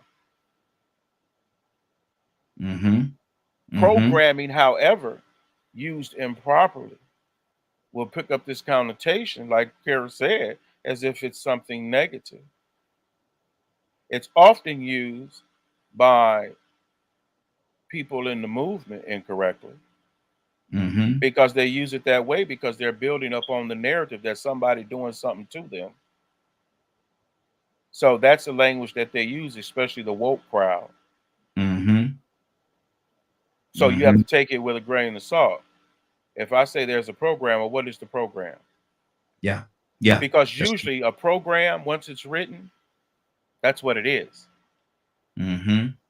That's what it is. It's not subjective or anything. The program is what it is. Once I write the program, unless someone comes in and changes it, guess what? That computer is going to do the same thing every time. Absolutely. You're not like that. You're a human being. You have choice. So programming is very much dependent on your participation. In that case. So how you participate could put you in a situation like some people say, you know, when I hear people use programming a lot too much, it's almost to me like escaping responsibility, as if you can't just change the channel. Exactly. I mean, I don't. How can you? All you gotta do is just change the channel. It's not that big. Like when people say, "Oh, the Bible and slavery," so it's not that big of a deal. You making a huge leap. And that leap is too big. Simply because the notion that someone mentioned something doesn't mean that it automatically has the ability to determine how you behave. You know, there's things that we become accustomed to. We can shape our behavior. Definitely marketing and everything. They employ psychologists and things like that to study human behavior to come up with programs. You know, like say for instance, how many people believe things that they heard that simply were not, they weren't true. But if they fit into your story and it was what you like to hear, you'll pass it off as truth and then try to convince other people it's true. Exactly. Exactly. Now we're about to go into our topic for today. Anybody have anything they want to say on this program before we move on? Anybody got anything on their heart before we transition to our next area? Can I say about programming, man, and what Leonard was saying is correct. When the program is set and it's wrote, it is up to the people to know what's going on. But if the program is set at a certain time that you're at an age that you're very susceptible to being tricked, then you wouldn't even know that it is a program going on. Mm-hmm. You understand? Mm-hmm. People, and it comes from what you know and what you don't know. And like Leonard was saying, for a person to think that something is correct and you go about with it and you push it, but other people who are into it know that it's not correct, then the program is working for the programmer. Mm-hmm. Mm-hmm. You know what I'm saying? Yeah. And I just wrote something on it. It's really deep when you come to when you talk about how Americans are being programmed and how we have been programmed and how whomever set this program up in a way is kind of working. And not even America, just the world at that. The world at that. Mm-hmm. Mm-hmm. That's good. Anybody else have anything before we move on, before we transition? Yeah, me, man. Some successful programming. Programming to make you successful. Mm-hmm. Yeah, that's positive programming. That's positive programming if it's to make you successful. And I like what Charles said, and it sort of goes back to what Donna was saying earlier, you know, and it goes back to what I was saying yesterday, you know, when the comment came up about the Republican and Democrat thing. My main message to get across was the fact that we have been programmed to the point where we will let that program of politics divide us when we really are on the same page or in the same boat. Mm-hmm. But we take the Fox News. I said it earlier in my first comment. We take the Fox News narrative, or we take the CNN news narrative. And then here it is, we fighting the same battle, but we separated because we've taken their programming. So when I say we've been Europeanized, that's what I mean. You know, it's to the point that where we don't understand the reasoning behind the information that we're getting sometimes, and we're just repeating what we were told or repeating what we heard. So now we're sitting at the red light just because the light is red, but ain't no traffic coming. Yeah, come on. So sooner or later, you got to say, well, you know what, man? This light might not change. You know, ain't no cops around. Let me go ahead and get away from this programming. Yeah, it was positive, and it made a lot of sense for me to sit here at this red light when a lot of cars are coming. But if there ain't no cars coming, it makes no sense for me to be sitting at this red light at 3 o'clock in the morning. But somehow, guess what we will do? We will obey the law. Because we know that if the cop was around, we get a ticket for running that red light. But guess what? Ain't no cop around. You still obeying that law. You're still not running that stop sign. No, you're tired. We still got to understand that the programming is subconscious, subliminal. And I love what Charles said about that TikTok. Yeah. Man, that is so true. They feed you so many little short bursts of information to the point of where you can't even retain the major thing. You can't even get to the details of it. You just see the small little information that they give you, just the chunks of the cake. So, you know, man, I think we all on the same page, man. And when Curtis said that about being woke, that means waking up from this systemic or this system that we're in, or this program that we're in, because in a lot of instances, we don't realize that we have been programmed. Absolutely. Anybody else have anything? Tor, you want to tell you got something on your heart, Cassandra? Go ahead. Go ahead. You said Tor. Go. I don't think there was Tucson. Tucson, you got something on your heart, brother? Yeah, I was just saying. I think religion is some form of programming, and we say you got to do this. You know, there's a book called The Baptist Way. Okay. You hit Rico with that one. Yeah, you hit Rico with that one. I was gonna say it, but I didn't want to get nobody mad. No. But I'll say it because you know. But anyway, I know you will too, because here's an untruth that people been putting out there for years. For instance, they say Muslims don't believe in Jesus. Mm. You just don't believe in your Jesus. Yeah. That's not true. You know, we were programmed in a sense, Mm-hmm. we had a learned behavior that made us think that he was Caucasian. Mm-hmm. When actually that's a picture of the Pope's son. Mm-hmm. You know, the Baptists may do it this way, but that's not the only way.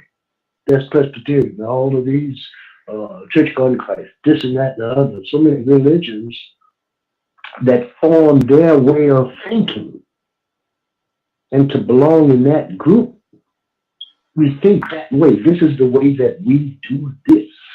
Mm-hmm. So it's a developed, learned behavior. But that's not the only way. The disciples got mad with a group of fellows because they wasn't with them, but they was casting out demons and doing miracles in the name of Jesus. What's the problem? Jesus says, if they're not against us, they must be for us. Mm-hmm. Sometimes we say the thing in a different way. I can walk along with my Muslim brothers and get an understanding because my Baptist way ain't the only way. Mm-hmm. I listened to and watched the video. I did watch it too, Badger, that you sent me. How it taught me some things. I'm just saying, I can learn from anybody. Yeah. Because I choose not to have a programmed boxed mind. Mm-hmm. It's good. That's good. That's good. Before we move on right here, I just want to say 2 words that people can, if you take anything out of what I've said, research artificial intelligence. Mm-hmm. Mm-hmm.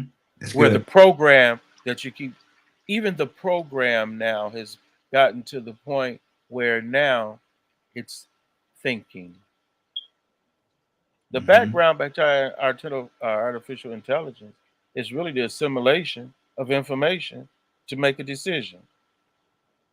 What your brain should be doing. Mm. What your now if the machine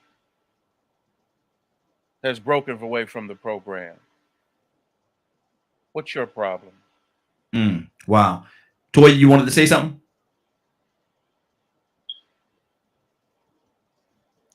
Toya? Nope. I'll go ahead and pass. We go on to the next topic. Okay. Okay, Cassandra? Yes, sir. You wanted to say something before we move on to the topic? No. What month is this, Cassandra? Awareness. March. Oh. Lord, she said March. Lord, she said March. Lord, she said March. I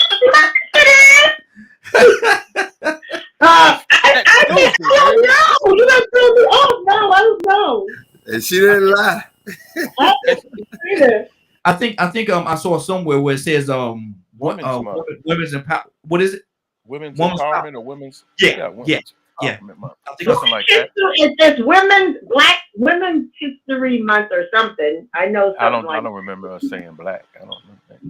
Yeah. Well, whatever it is, it's women. It's all good. If it's about women, black, white, I don't think that's on my calendar. It's women. It's Women's History Month. Yeah, Women's History. That's what came up on my calendar. That's it. Yeah. No, why can't it be Women Black History Month, Leonard? Why you racist? Because that would be a lie. Oh, okay. I just want to ask, were you racist or something? I don't know what I know was something with women. Hey, I had to be silly for a second, but listen, let's get to our topic for then. And the show is going very well today. I definitely appreciate each and every one of you. And I want to ask this question. Who am I gonna start this off with? Toussaint, you there? Yeah. How much money is enough money? How much money is enough money? Because sometimes people say, I got to get this amount of money. They get that much and then they want more. Then they get that much and they want more. How much of obtaining money lean towards the greed side, or how much is just enough? Where okay, we got enough. Our family has Oprah money. Oprah got $1 billion. Is that enough? Is that enough? You talking about the Gates and all them people? Go ahead. How much money is enough money? Nobody. I don't think that nobody has enough money because they keep trying, and what they do to get more of it. They make investments. They put it in the bank. They do trades. Is Oprah retired? No. Steve Harvey? No. Bill Gates? No. They quitting? No, not at all. I'm trying to get it now. I don't know what too much money is because I never got it, and I've never seen a person just sit at home and wait. I don't know that oh man, you got me on that one. Wow. I mean, who's satisfied? We're greedy people. We don't have to be now. Like I said, you don't have to be greedy. We just, I don't know. We just never reach that point where we say it's enough.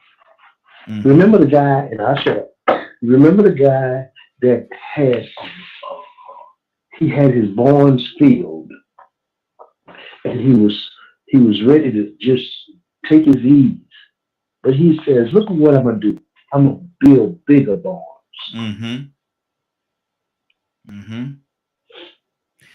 And what we do is build bigger barns, but our children waste it. Yeah. Wow. Curtis, somewhere I read where somebody was asked, what do I have to do to follow you?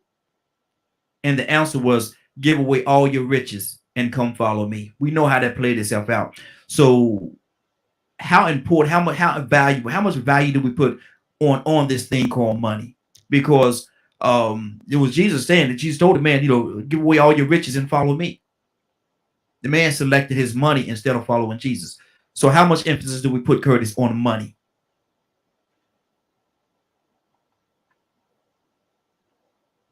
Curtis, you there? Yeah, too much. I'm sorry, I had to hit the mute button. I thought I had hit it. Too much. But I think that ties into your ideology of programming. If you pay attention to your sourcing, you understand, then you understand that there was a sense of programming to take your mind off the narrative, to take your mind off, okay, the false imprisonment or the wrongful treatment of black folk in America. Look, this is what we're going to do. We're going to have to give up a couple more dollars. I had asked to speak before we switched topic because, the first thing came through my mind in terms of programming? The first, well, I don't want to say the first because I can't historically say that to be true, but it is, in my opinion, that the first real recorded written version of programming was on December 12th, 1712, on the banks of the James River in Virginia. The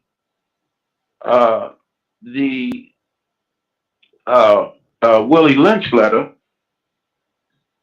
was a form of programming that was pretty much centered around the economics and finances of one group of people being able to make money off an adjacent group. And if you read it, he basically without saying, he says, I've come to teach you how to control your Negro. That is a form of negative programming, if you want to use that terminology. So, when it comes down to money, it is in my opinion that man has put too much value on something that realistically, I think we go back to the thing that Toya talks about all the time. Toya talks about man going back to a day where he's self-sufficient, meaning you grow your own food, you make your own clothes, you build your own houses. If you can do that, then you don't have no dependency on anybody for your financial, for your finances. You don't have for your economics. You don't have any dependency on anybody. So, I mean, man, just don't put so much emphasis on getting the bag, as Tiffany like to say. Yeah. That there's no moral compass. The moral compass has been removed. Good deal. Cassandra. Yes, sir. How much money? Yes, sir. How much money is enough money? Will we ever get there? Will we ever understand it? No, I don't. I don't think for some people it'll never be enough. And someone said it's about greed, because once you reach that landmark that you say you wanted to reach, then you want to go. Well,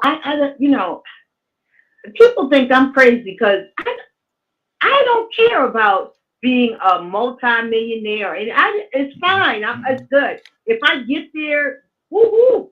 Yeah, because I can help people. I can bless my family and whatever. But that is not why I live. So money. This topic is really not a topic that I'd be good at, because my entire life I've never been a person that ran after the money. I always ran after what I could do to help somebody. And what money I had, what I needed, God always supplied. So I don't, I'm not a good person for this. I'm really not. Exactly. I'm really not. Charles, how much money is enough money? There it's according to who the person is. And what Cassandra was saying, actually, she can say a lot to this, because the question would be, how much money for her is enough money? But like, it's for me, it's not an amount.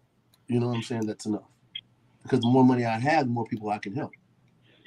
You understand? So it's really not enough ever for me. You get it? Like, if I can make $1 billion, then I can help more people. If I can make $1 trillion, then I can help more people. You understand? Even in the Bible, it said, Jesus said, give Caesar to what's due to him. You understand? So he even knew the value of money. And then when he told the person, give everything away and follow me, he was talking to that type of person specifically, not everybody. Yeah. Because that person worshiped that money. So he was specifically talking to that person. You get what I'm saying? So, and I think that's a piece or a part of the problem. We worship money. We worship money more than what we should. And I think that's the whole that's we can end the show right there, because I think that's exactly what it is. We worship the money. Toya with a T, talk to me. How much money is enough money? She cleared her throat, y'all. That's an individual. I'm up here in Iowa, so I'm in different climate right now. So I'm kind of, it's like snow all over the ground. So I'm just beautiful, though, isn't it? But, isn't it beautiful? It's funny because different people got different concepts, right? Because everybody don't want to be a millionaire. Yeah. Okay. So because I'm an overachiever and I'm not where I want to be, I have an astronomical number that I might not even make till when I die. But I don't know. We're going to see. But when I look around at some individuals, that's what I say, that they got enough money. Because I'm a grinder, right? And if you're not working hard as me, you got enough money then. Okay, then you go ahead and work your little 3 days. That's enough for you. You know what I'm saying?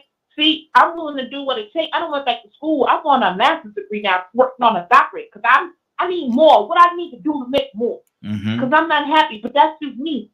I'm the kind of human woman that ain't never satisfied, unfortunately. So I gotta, make the things in life be appealing to me because I know that I'm an individual that's never satisfied. But some people, I think when it comes to money, they got enough money because they don't do nothing more. They don't look no higher. They don't look no further down the line. Everything right where they at is cool. They don't want no car. Not having a car is cool for them. Not having a house in an apartment is cool for them. Not being able to get up and do what they want to do when they want to do it at the drop of a dime on them. That's not what they want. Some people want to do it on someone else's dime. Yes, and Lord. that's cool for somebody else, right? But see, for me, I'm just different. So I can't speak on why some other people are never satisfied. But for me, I want gazillions. I want to make up new names for numbers. That's how much money I want. You know what I'm saying? And that's on them. So I think this is an individual preference. You know, if that's what your heart desires, then there may be some moments, and a lot of people out here that may feel like they have enough money. And for those of us who are always trying to do something different, always trying to reach our destiny, always trying to put some things in place to plan for generational wealth, we always going to be the ones overachieving and aiming for those things, you know. So I think that's a kind of a personal thing on if you feel like you have enough money or not. That's good. That's good. Badger, how much money is enough money?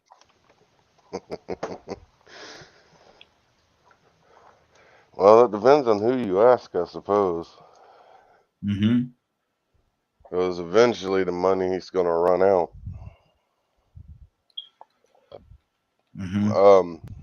Well, I take that back because they can just print more. So I guess it depends on what you consider valuable. Right now, a lot of people consider that those IOUs as valuable. When are we actually going to get, you know, real currency? So I guess to me, to be honest, if I could have every ounce of money that is in the world, even though most people in the world would hate me, I'd probably just turn around and just burn all the paper stuff and melt down all the metal stuff and actually make it into something useful. Because right in this day and age, they've taught this narrative of money shapes the world. Yet when you get a whole bunch of people together, you can do farming, healthcare, all kinds of stuff. Because back then it was on trade. So like a doctor, doctor didn't have to get paid any money. You want to know why? Because the community took care of them. They built the house for them. They gave them eggs, meat, fish, bread, everything he needs to survive. So all that he or she, doctor, has to do is focus on learning medicine and helping people. They didn't have to worry about anything else. They didn't have to worry about driving a car. They didn't have to worry about going to the grocery store. But no, now we look at our healthcare system, and a bag of saline that takes about $5-10 to make is what, hundreds? So sure, put value on this money system that has cost just as much, has caused a lot of issues. So I guess it depends on the perspective of how much you want to be like society. Exactly. Leonard, how much money is enough money? Depends on what you want to do. I haven't reached a point or not. And one, it's the value of money to a person individually. I don't count other people's pockets.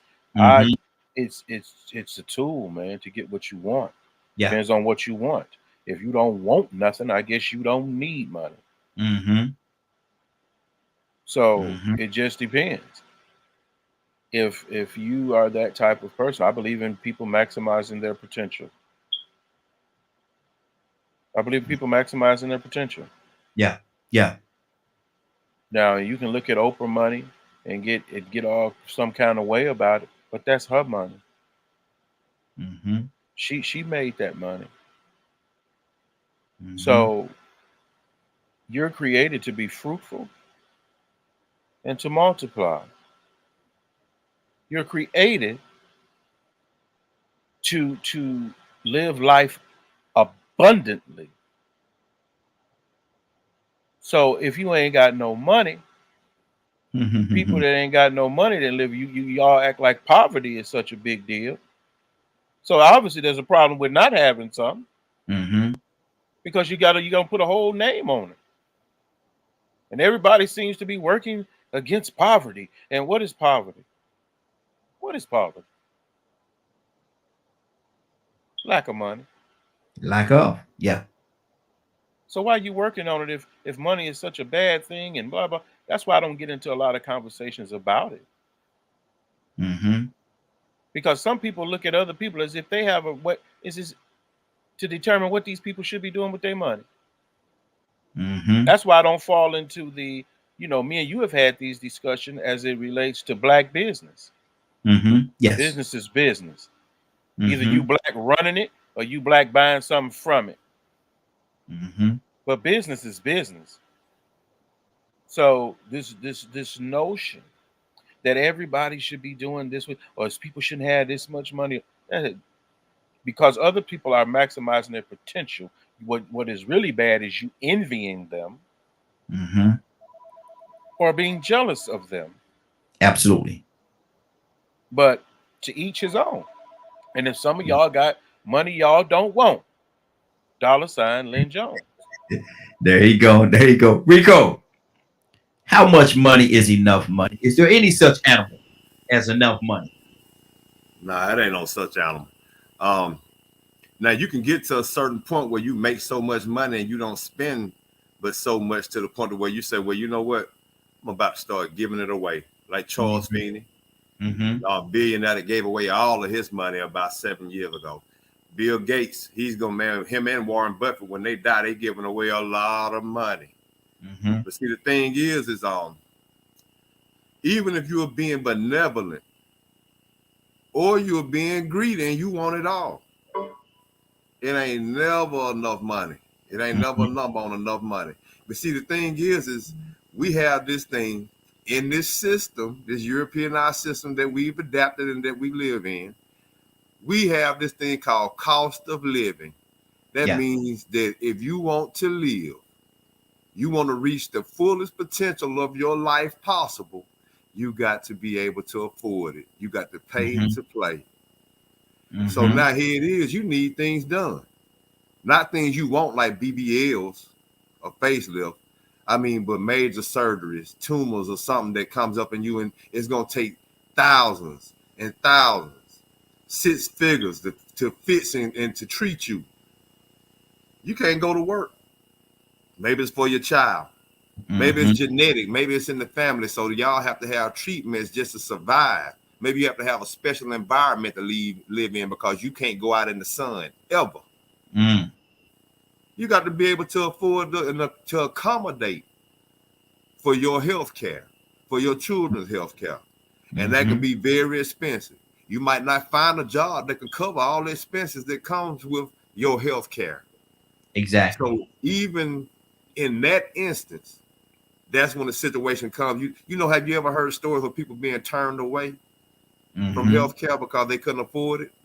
Raising the money. You see these jars on the counters at gas stations. People taking up money to get procedures done for children that's 2 and 3 years old. Ain't that something? If you ain't got enough money, you gonna die.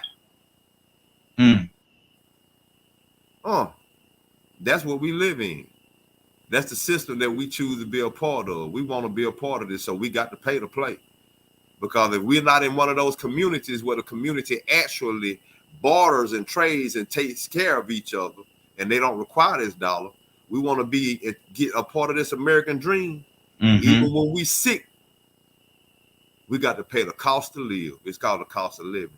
So it ain't never enough money. It ain't an amount you can put on it because you never know what can happen to you in life to a point where you got to start paying to live, and what you have ain't enough. Wow. Let me go to who I got here. Toy with a T, talk to me, sis. Toya. The snow done fell on her. The snow done fell on Toya. Let me go to who else I got on my phone? I'm trying to catch come on my phone. Curtis. Curtis, you there? Unmute yourself, brother. Yeah, what up, bro?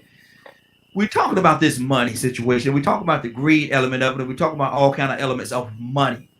Now, I asked Rico, is there any such animal as enough money? Curtis, would anybody ever say that what I don't need no more? I don't want to make no more. I'm good. I got plenty in the bank. I don't need no more. I don't want no more money. Don't take that money away from me. I don't want no more. I got plenty. I don't need it. Curtis, is there any such animal? I don't know. Mm-hmm. I don't know. I've heard some, stars say it, Mm-hmm. and I've sat on a couple sets with a couple big wigs who said they don't want no more, because of the you have to pay for it. Mm-hmm. You gotta understand, when you want them mega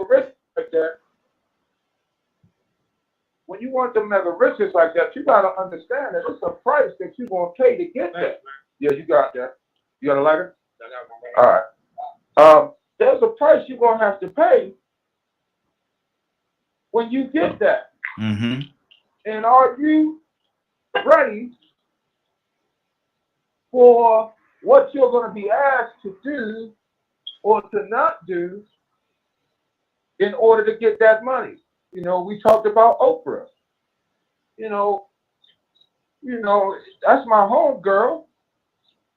But if you just pay attention to what's been going on, some of the things that she has gotten caught up in, that was the price of riches. Mm-hmm. She got caught up in the Jeffrey Epstein thing. It was quick how they threw her name out there and quick moved her name, but I think about stuff like that. You know what I mean? Like, okay, there's rumors about, like, for example, Star Wars. If you're in the Star Wars movie, your career's supposed to be set. But there's rumors about what the actors had to do just to be cast in the Star Wars film. Mm-hmm. Mm. And the Star Wars a dynasty. So, and you hear hip hop stars talking about it all the time. I mean, and some have openly admitted that, if you want to be famous, you might got to get your booty touched. Mm. So, okay, fortune to let you run up in me, man, I'm killing everybody in the room. Mm-mm. Period. No ifs, ands, buts about it. I'm killing everybody in the room. We'll make it that way. I'll be famous that way. When they ask me why I did it, it had nothing to do with money. So, I get it though, the need thereof is the need that everybody has. You know what I mean? Especially when you're trying to survive. Mm-hmm. Mm-hmm. Wow, that's good. That's good. Leonard, talk to me, brother. I'm coming to you, Charles. Leonard, Talk to you specifically about what?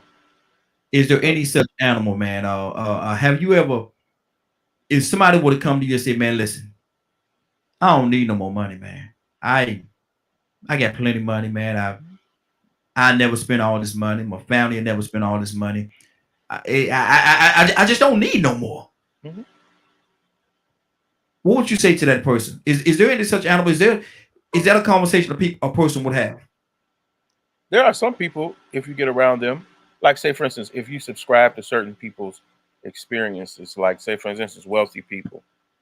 Will Smith, for one. Mm-hmm. Will Smith don't need no more money. because his needs are met. Mm-hmm. So now we see Will Smith doing a lot of things, letting you into his life to look into his life to see what he do when he just hanging out.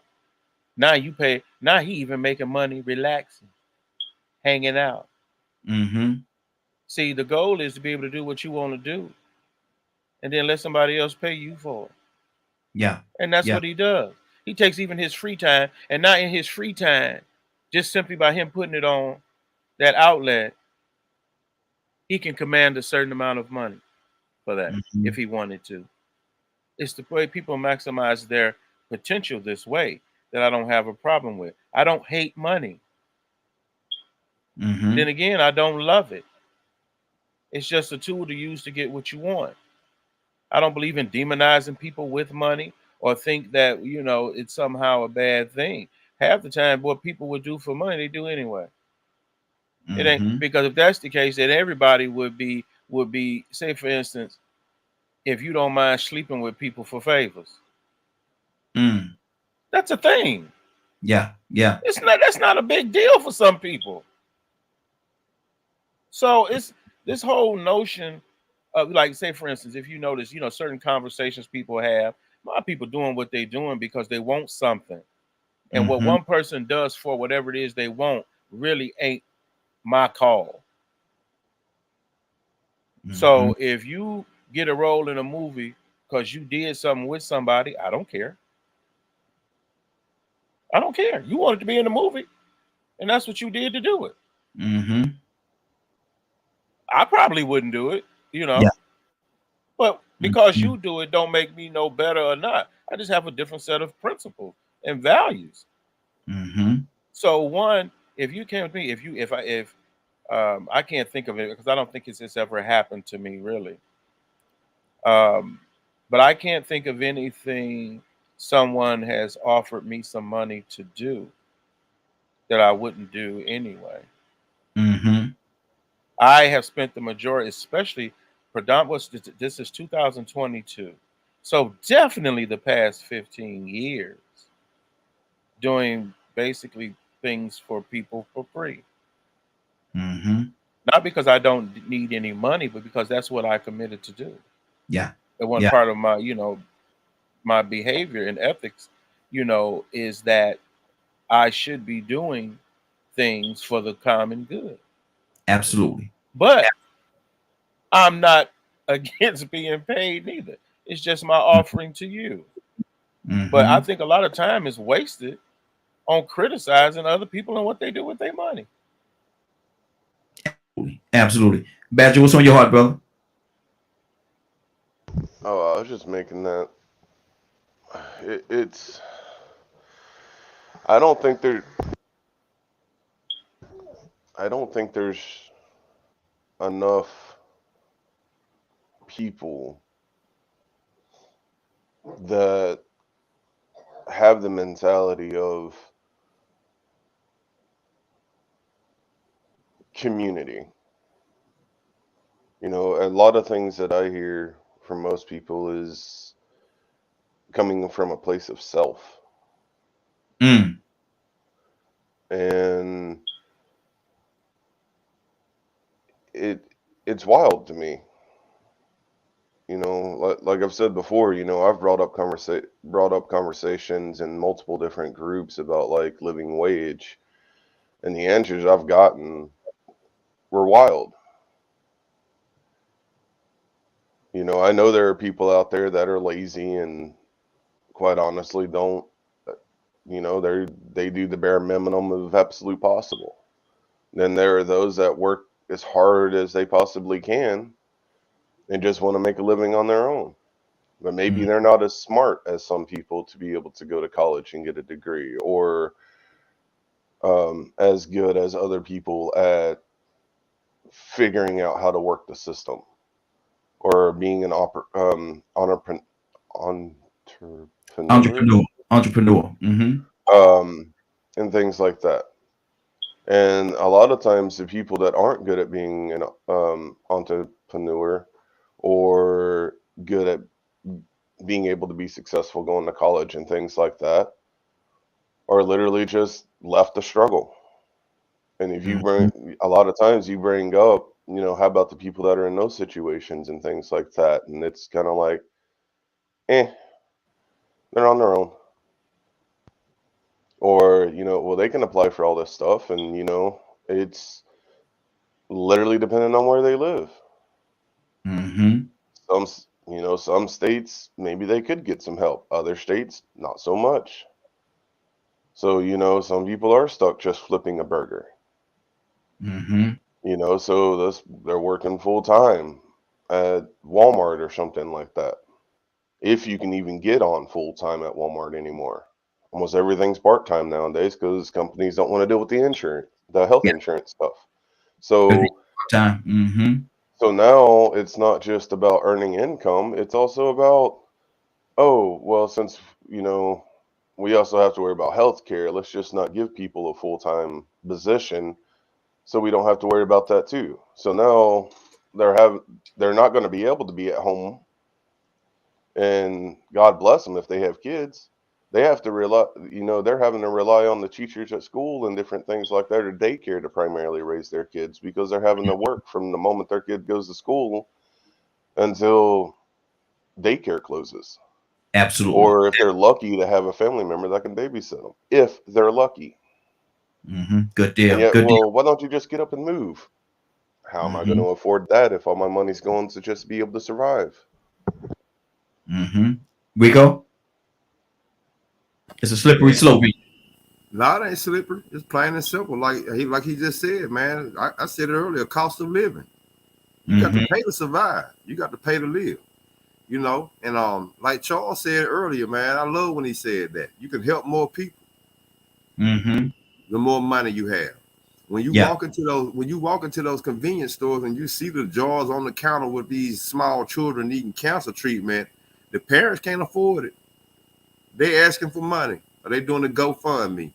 Man, I wish I had enough. I wish I could give them all the money, because they might not get enough from everybody. Yeah. If I had enough, I could. So it ain't never enough, because somebody always, that's why I said it depends on if you're being benevolent. If you got a community mindset. But even if you greedy, I'm not a greedy person. I'm not driven by money. I was in a situation where my early childhood was better than the average black person's childhood in my community.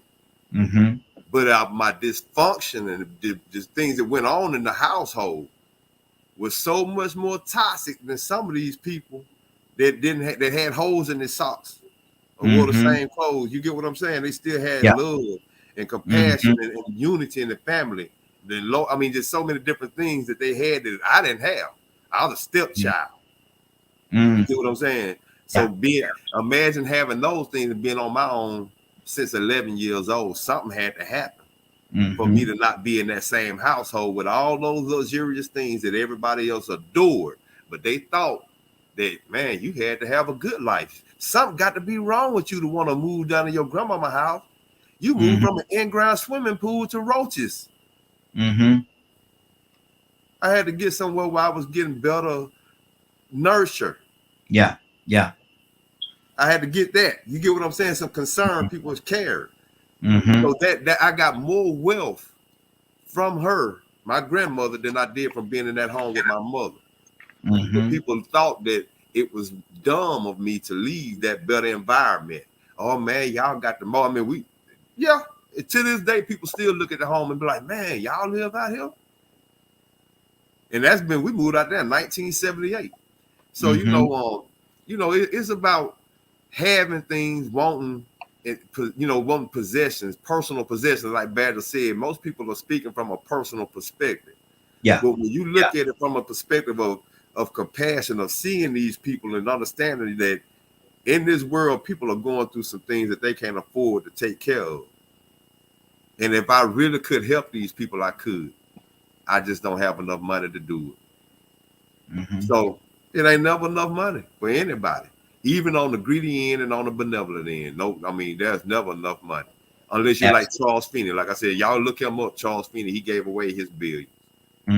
Wow. Charles, what's on your heart, brother? Rico, a few people, and I think Leonard said it also. A few people has given up their millions. That dude who was with Georgia Tech, he brought his lunch to work every day, but when he died, he gave Georgia Tech like a few $1 million or something. Mm-hmm. So, but what I wanted to say something because Curtis said something, man, uh, and it kind of goes back to what everything what you're saying, what you're doing around here. To me, what I'm hearing is that it's connecting, like what you Mm-hmm. said in the beginning of programming, Yeah. and what Curtis was saying, Mm-hmm. like what he said. Look, you're not gonna get me to do that for a movie. Yeah. Now, anywhere else, he would be there'll be a homophobic statement Mm-hmm. because of the programming, and then it takes money to program people. You know what I'm saying? It takes money. Mm-hmm. It takes money and backing to when I say program people, I'm talking about in a negative way. I'm not talking about the light and stuff like that. And your question is I know your second question is of how much money is enough money.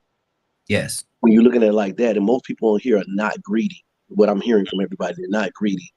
If Yeah. they had enough money, they would help a lot of people. Exactly. You understand? And if they um, find themselves in situations that, like what Rico was just saying, it's so much money, but the surroundings are messed up. They're not going to sell their soul. And it's funny that the dude at 11 years old can realize that, but the grown Mm-hmm. folks around couldn't. Isn't that Yeah. weird? Absolutely. So it's the Absolutely. money. The whole thing is the money is not corrupting. If the money's only bad when it's corrupting Mm-hmm. and when it's not helping. Because if I had the money, like Badger was saying, I help people like that. You get what I'm Mm-hmm. saying?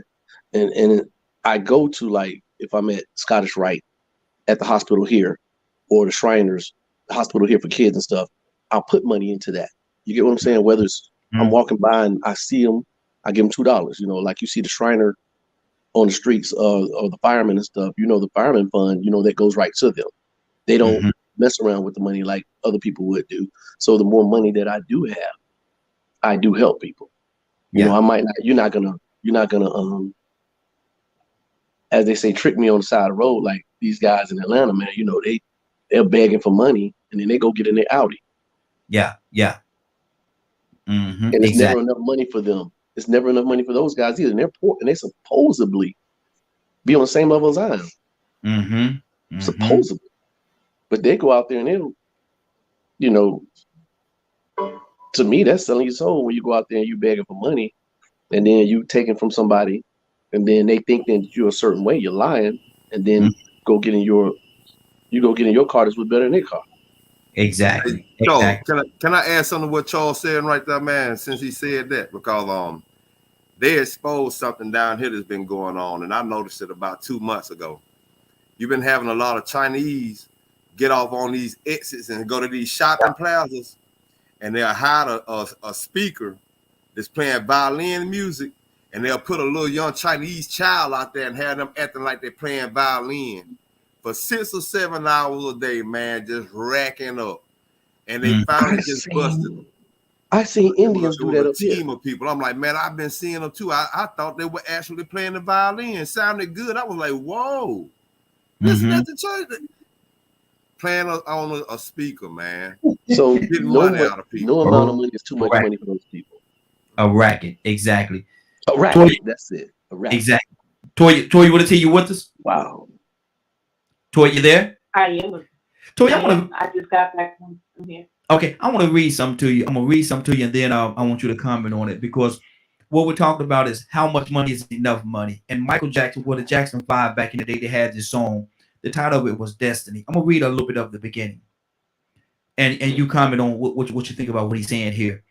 In this world, there's much confusion, and I've tasted the city life, and it's not for me. Now I do dream of distant places where I don't know now, but it's destiny. If it's the rich life, I don't want it. Happiness ain't always material things. I want destiny. It's the place for me. Give me the simple life or get away from here. Let me be me. Toya, what does that say to you? I mean, it sounds like things ain't always cracked up to be what they seem. Mm-hmm. You know what I mean? Like, oftentimes again, I think Tupac said it too. All I want is money, F the fame. Yeah. I'm a simple man. Mm-hmm. Because it's things with that life. You know what I mean? I'm quite sure the drug dealers would love to live that life without jail and shootouts. Mm-hmm. You know what I'm saying? But certain lifestyles come with certain consequences that come with it. And when it comes to money, what they say, more money, more problems. Absolutely. So that is something that, again, just because a millionaire, a superstar said it, don't mean we can't identify, because we can identify with some of the things in our everyday life. When you get more kids, what? More responsibility. They might get on your nerves sometimes, but you still love the snot out of your kid. Mm-hmm. But with that, it comes the responsibility of you don't have privacy. You don't keep your money to yourself. You know what I'm saying? Mm-hmm. So whatever life you choose to live, there are things that go with it. And people like Mike and, Tupac, people that's in the game, they're simply just expressing their truths behind their life. Mm-hmm. Absolutely. Absolutely. Let me talk to me. It's if people some people share the same point of view, and this is what makes it possible for them to create and organize and use money for their purpose, right? And so one of the biggest things, yeah, you have a great idea, but guess what? Even the best ideas and the most humanitarian of ideas take what to implement? Money. Money. Yeah. Yeah. So you got to be, I love this, I want to do, but okay, so how you gonna raise the funds? Well, I don't really like ask. Well, you'll never do it then. Mm-hmm. You'll never do it then.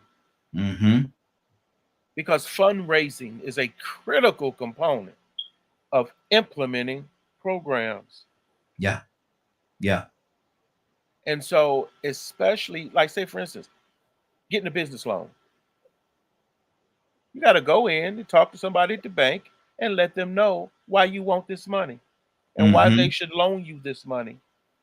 And does this venture, is it going to provide the ability to pay back this loan? Mm-hmm. We know it ain't the fact that they ain't got no money.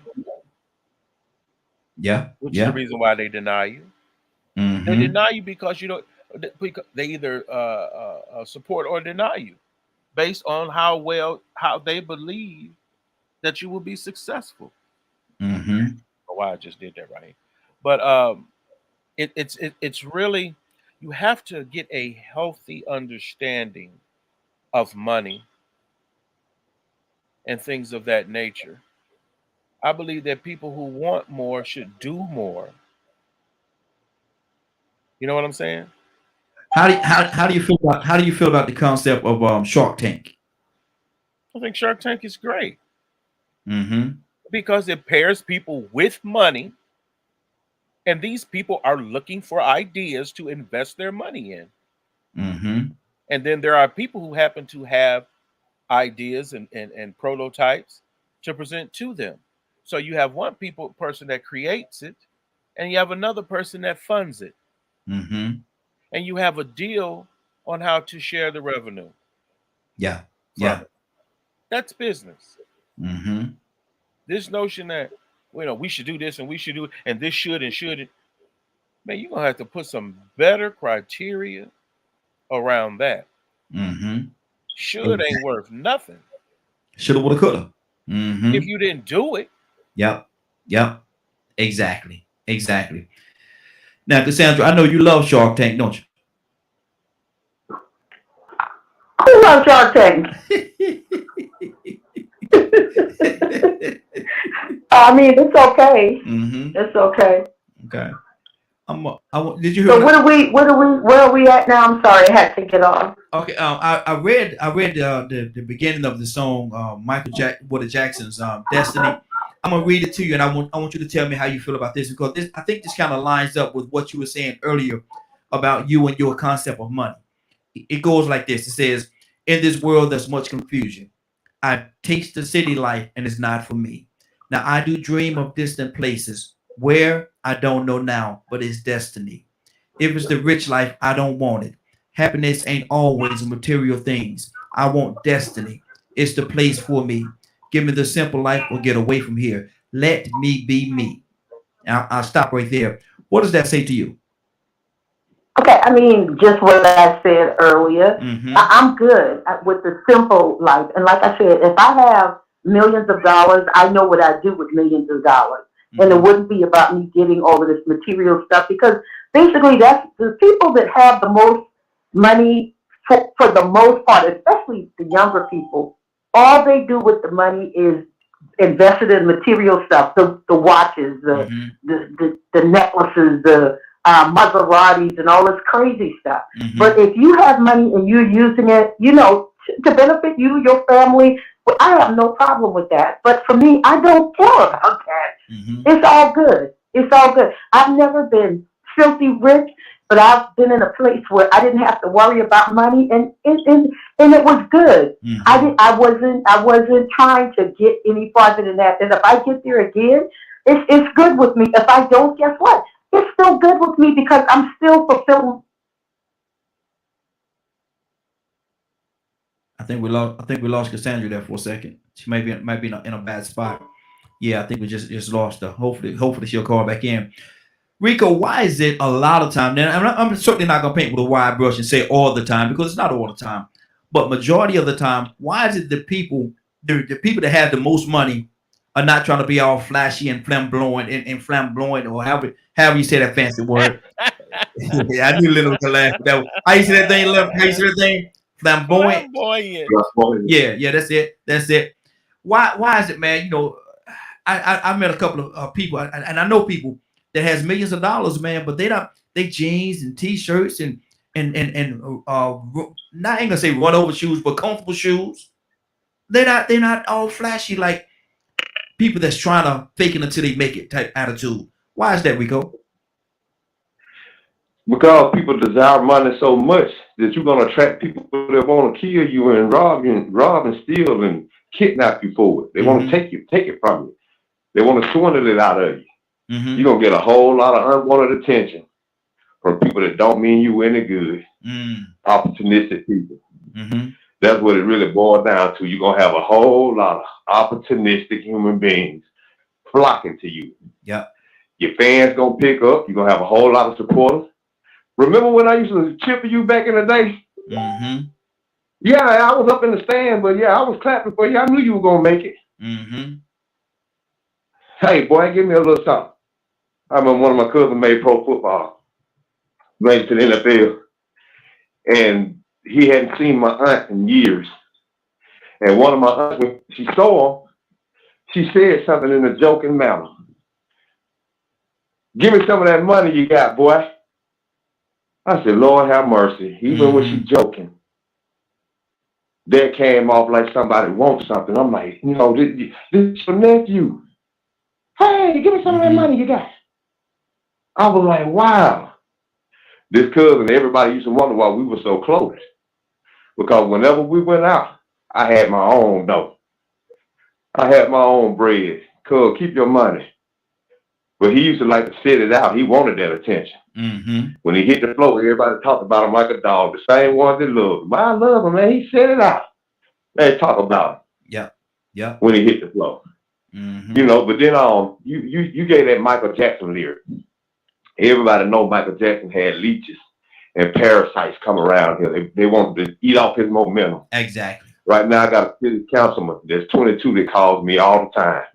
She's dealing with that now. Since she's become city councilman, not only is she getting a lot of attention throughout the city, but throughout the whole state. Matter of fact, Donald Trump sent her a letter and invited her to a lunch with him and Candace Owens.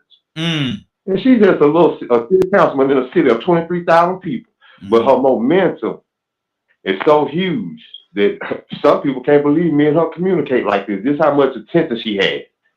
So, you know, and I think about this lottery one. I want to say he was from Virginia, and at the time he had hit the largest lottery in history of lotteries, right?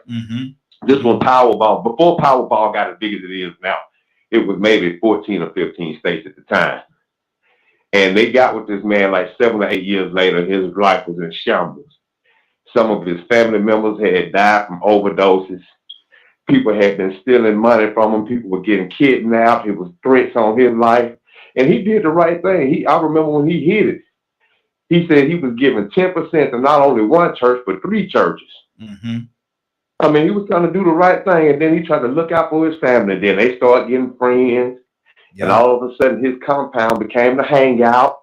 And before you know it, he was living like Rick James. People in his house that he didn't even know, riding 4-wheelers, just having a field day.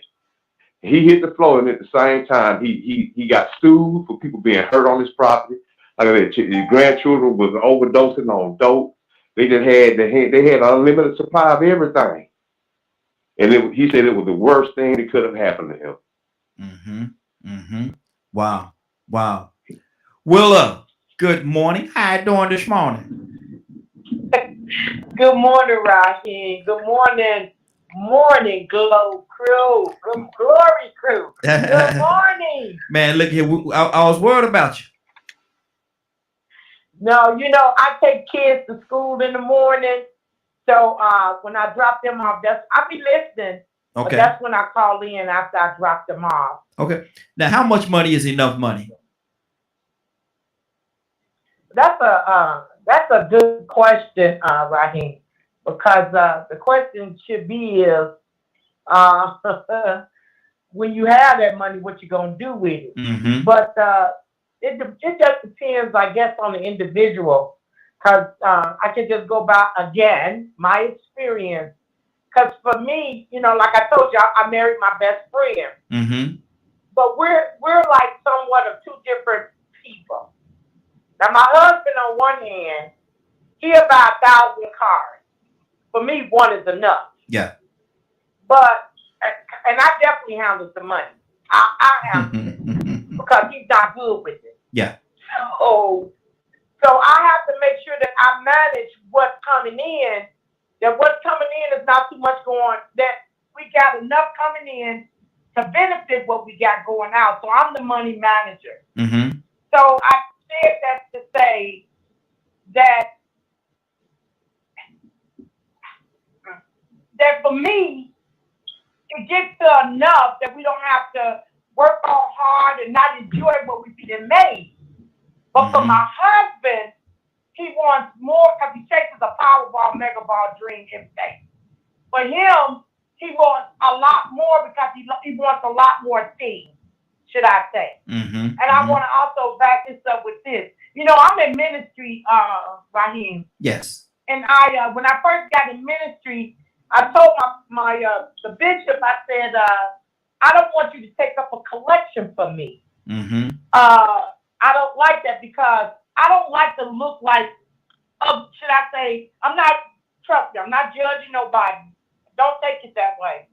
But I don't want to look like other ministries that want money to come and preach God's free word. Mm-hmm. Like the mega churches. If you ain't got $10,000 or $2,000 for me to come, I'm not coming. Yeah. So yeah. I never wanted him to do that. When I speak, I say no. I don't want that.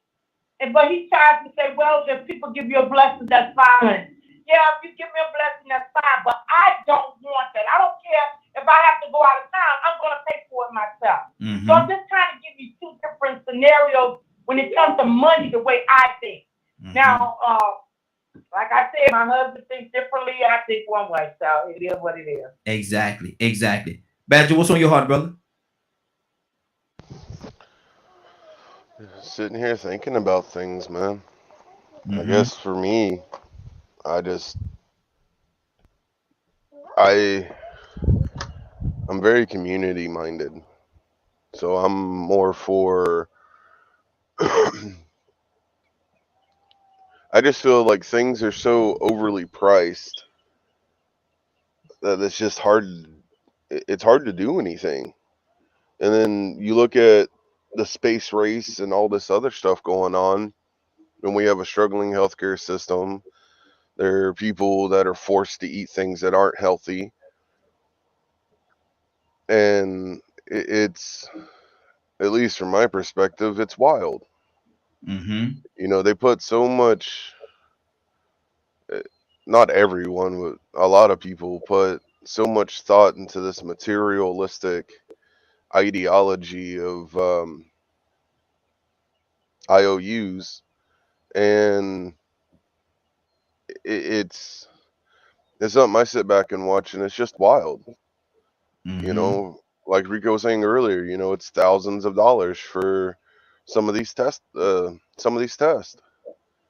You know, for my wife having to get a thyroid scan, it was like $5,000, Mm. and literally, it's just you take a pill, an iodine pill, and then they just scan your thyroid. You Mm-hmm. know, Mm. and we had to pay out of pocket for it. Um, and it's rough. We're still paying on it. Mm.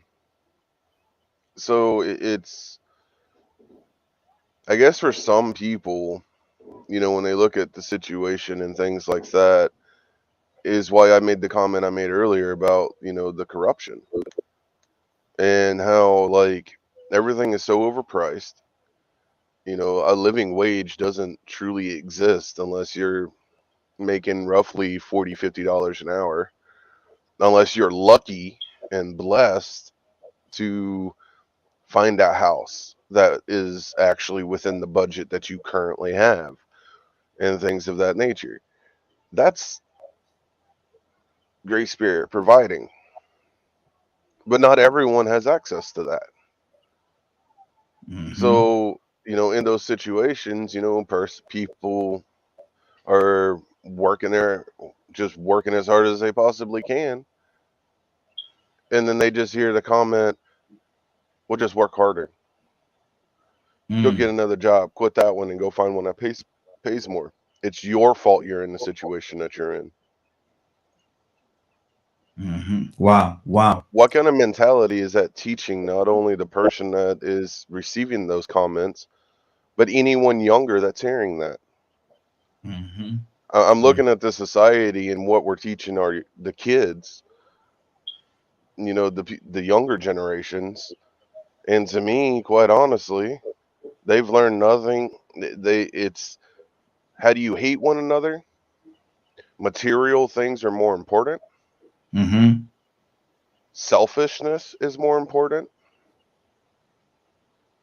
And Mm. then it only seems like there's only a handful at times of people that are actually against it because it doesn't get shown on main media.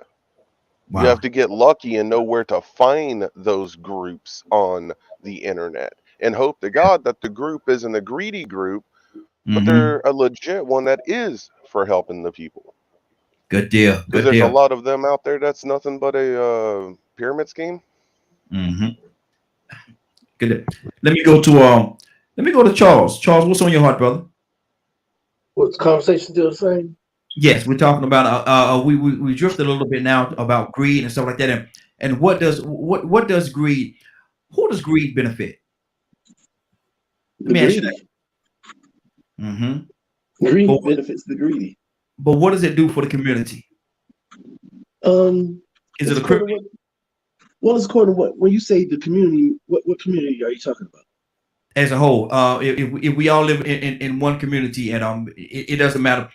It's Because and this thing is not, it's not a race thing. It's a community of people together collectively in one community, and you have one person or two families in that community, be them black, white, orange, polka dot, or lily stripe or whatever, but they're just totally greedy. Everybody else is trying to come together and make it and make the community effective for everybody. But then you got that one element in there, these two families that's absolutely greedy. How can they destroy that community?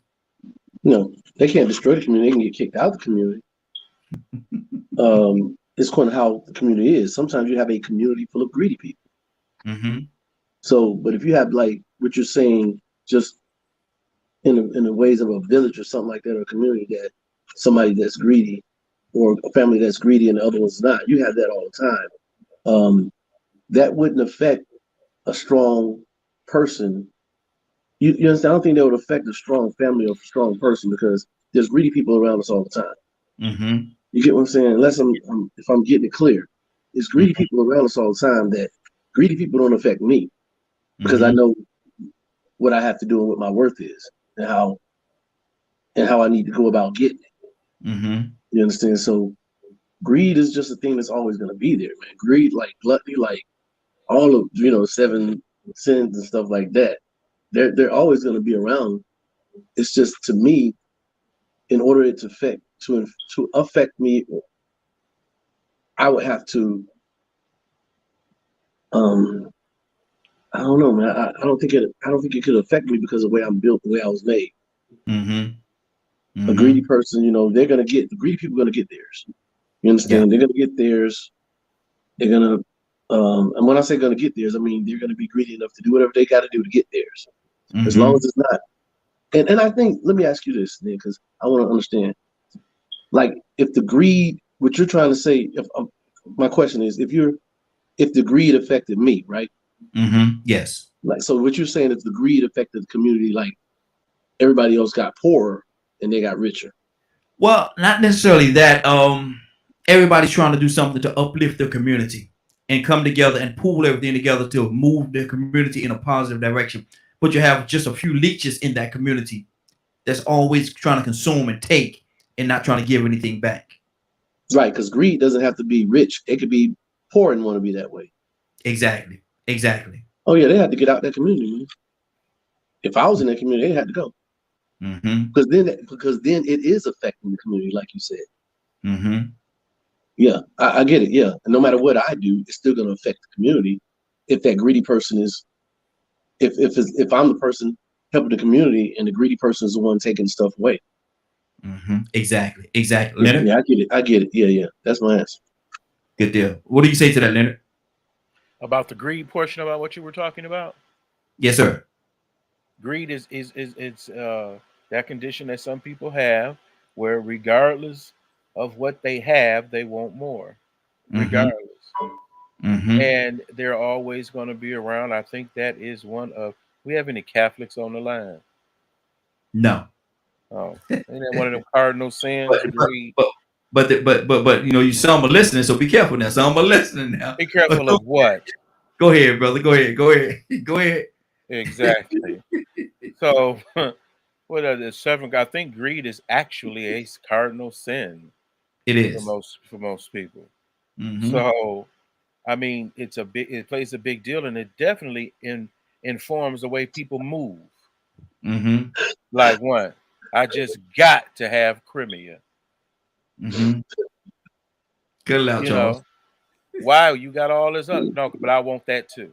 I just want more. I know I want some more though. I gotta move further west. The right saying, hey, well, we gotta stop them from the east. And are you trying to stop them, or are you picking up things along the way? So greed in itself, the sinful part of it, is very destructive. Absolutely. To the human soul. But that's not the same as wanting a lot of money. Like, say, for instance, if you out here doing things just for the sake of doing them, ain't no purpose, but that, regardless of what, like, one, I want to make some more money because I ain't got enough. That's why I'm working. But if you got enough, but you still fighting like you ain't got nothing, just to get more, that's greedy. Or one, it's not that you have what you want, but you seen somebody else with it and you want theirs too. What do you say when some people say that may not be greed? That could be they have that drive and they have that motivation to always uplift themselves and to obtain more. But you still have to understand, what is the purpose? What is the purpose of the pursuit? What is the purpose of the pursuit? That's how you tell if it's greed.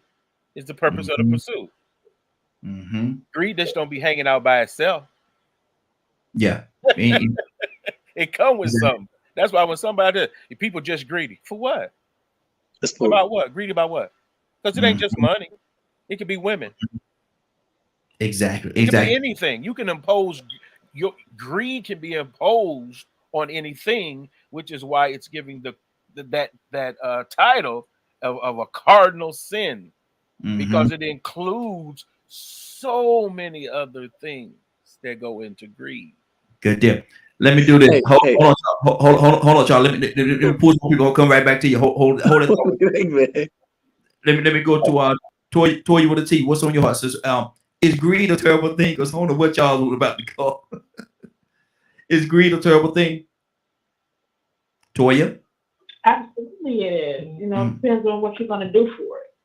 You Yeah, know, hey, if you're that's good. stealing and destroying for it, That's you good. already know what kind of greedy devil you are. And it is what it is. You know, we know greed is a terrible, terrible thing, especially in the way that you use it. You know, too much of anything is going to be bad.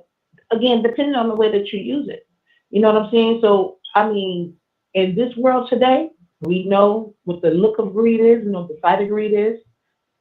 How to stop it, I don't know. But we know that that is the root to a lot of the disparities and a lot of the issues that we're going through. So, yes, absolutely, it's a bad thing. Okay.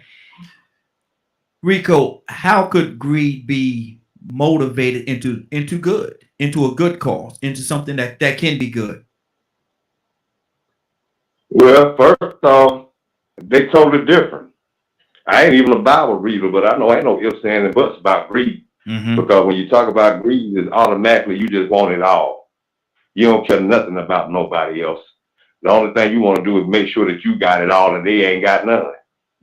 Now, if you're driven and motivated to get money because you want to build a nest egg for a bad day, you want to build up for your retirement, or maybe you just want to give enough away to help people.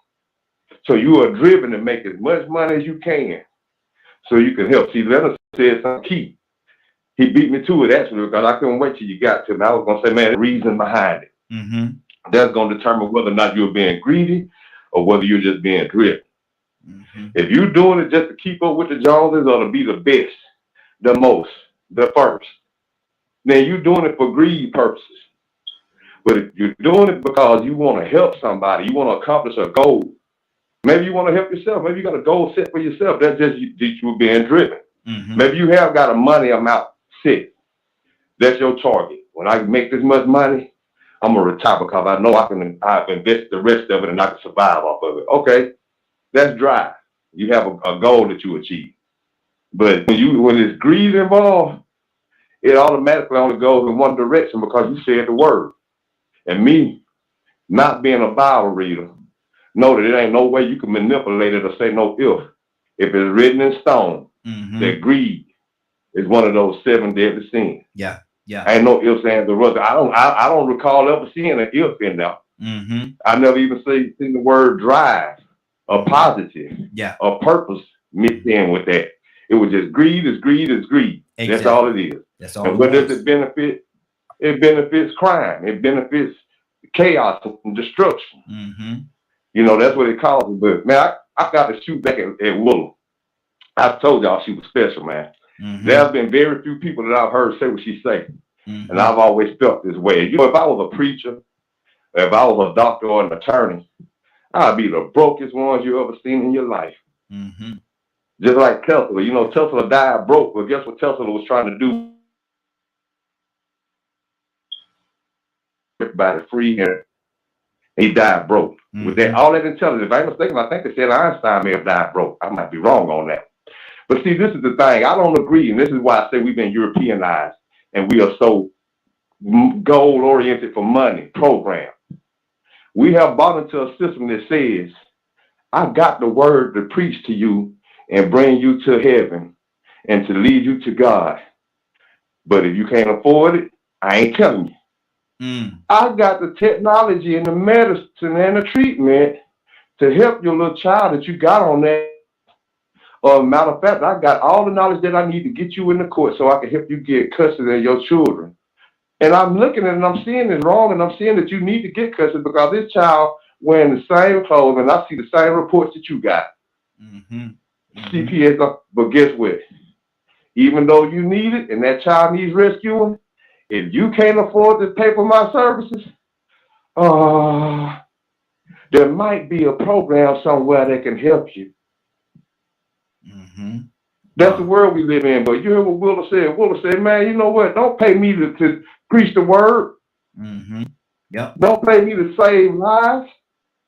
And I'm right along with that, man. She is the first person in the history of my existence I ever heard say something like that, because that's the way I feel. And I guess that's the reason why when she prayed, I felt it. Because it's something in people's heart. I don't care what you got, what you go through, how intelligent you are, educated, whatever you got. I hear things like that and it lets me know what a human being really is. It's bigger than money. See, we in this money over everything world. But she is willing to go and preach and save souls for free. Because that ain't supposed to be nothing that we supposed to be paying for, that man-made concept of paying this paper IOU. Ain't that something? So we need to wake up. I'm going to go back again. We're Europeanized. We need to wake up. We've adapted a way of life and culture that is completely out of order. And things that we are supposed to be doing for each other as men and as human beings, as women and children, we aren't doing it. And we ain't going to do it unless you could pay to play. Other than that, you could die. Exactly. Sorry for your child. Sorry for your soul. But you can't afford to get this teaching. And heaven ain't for you. Wow. We've covered so much. We've covered so much today, man. And I was trying to find that movie by Denzel Washington. You know what it was? Where his son needed surgery. What was the name of that movie? I can't find it on here. John Q. Yeah, where his son needed that surgery, and he had held the hospitals hostage until they took care of his son, because they wouldn't do it because he didn't have the proper insurance. That's something, man. That's so sad, man. That is so very sad. Willa, what's on your heart?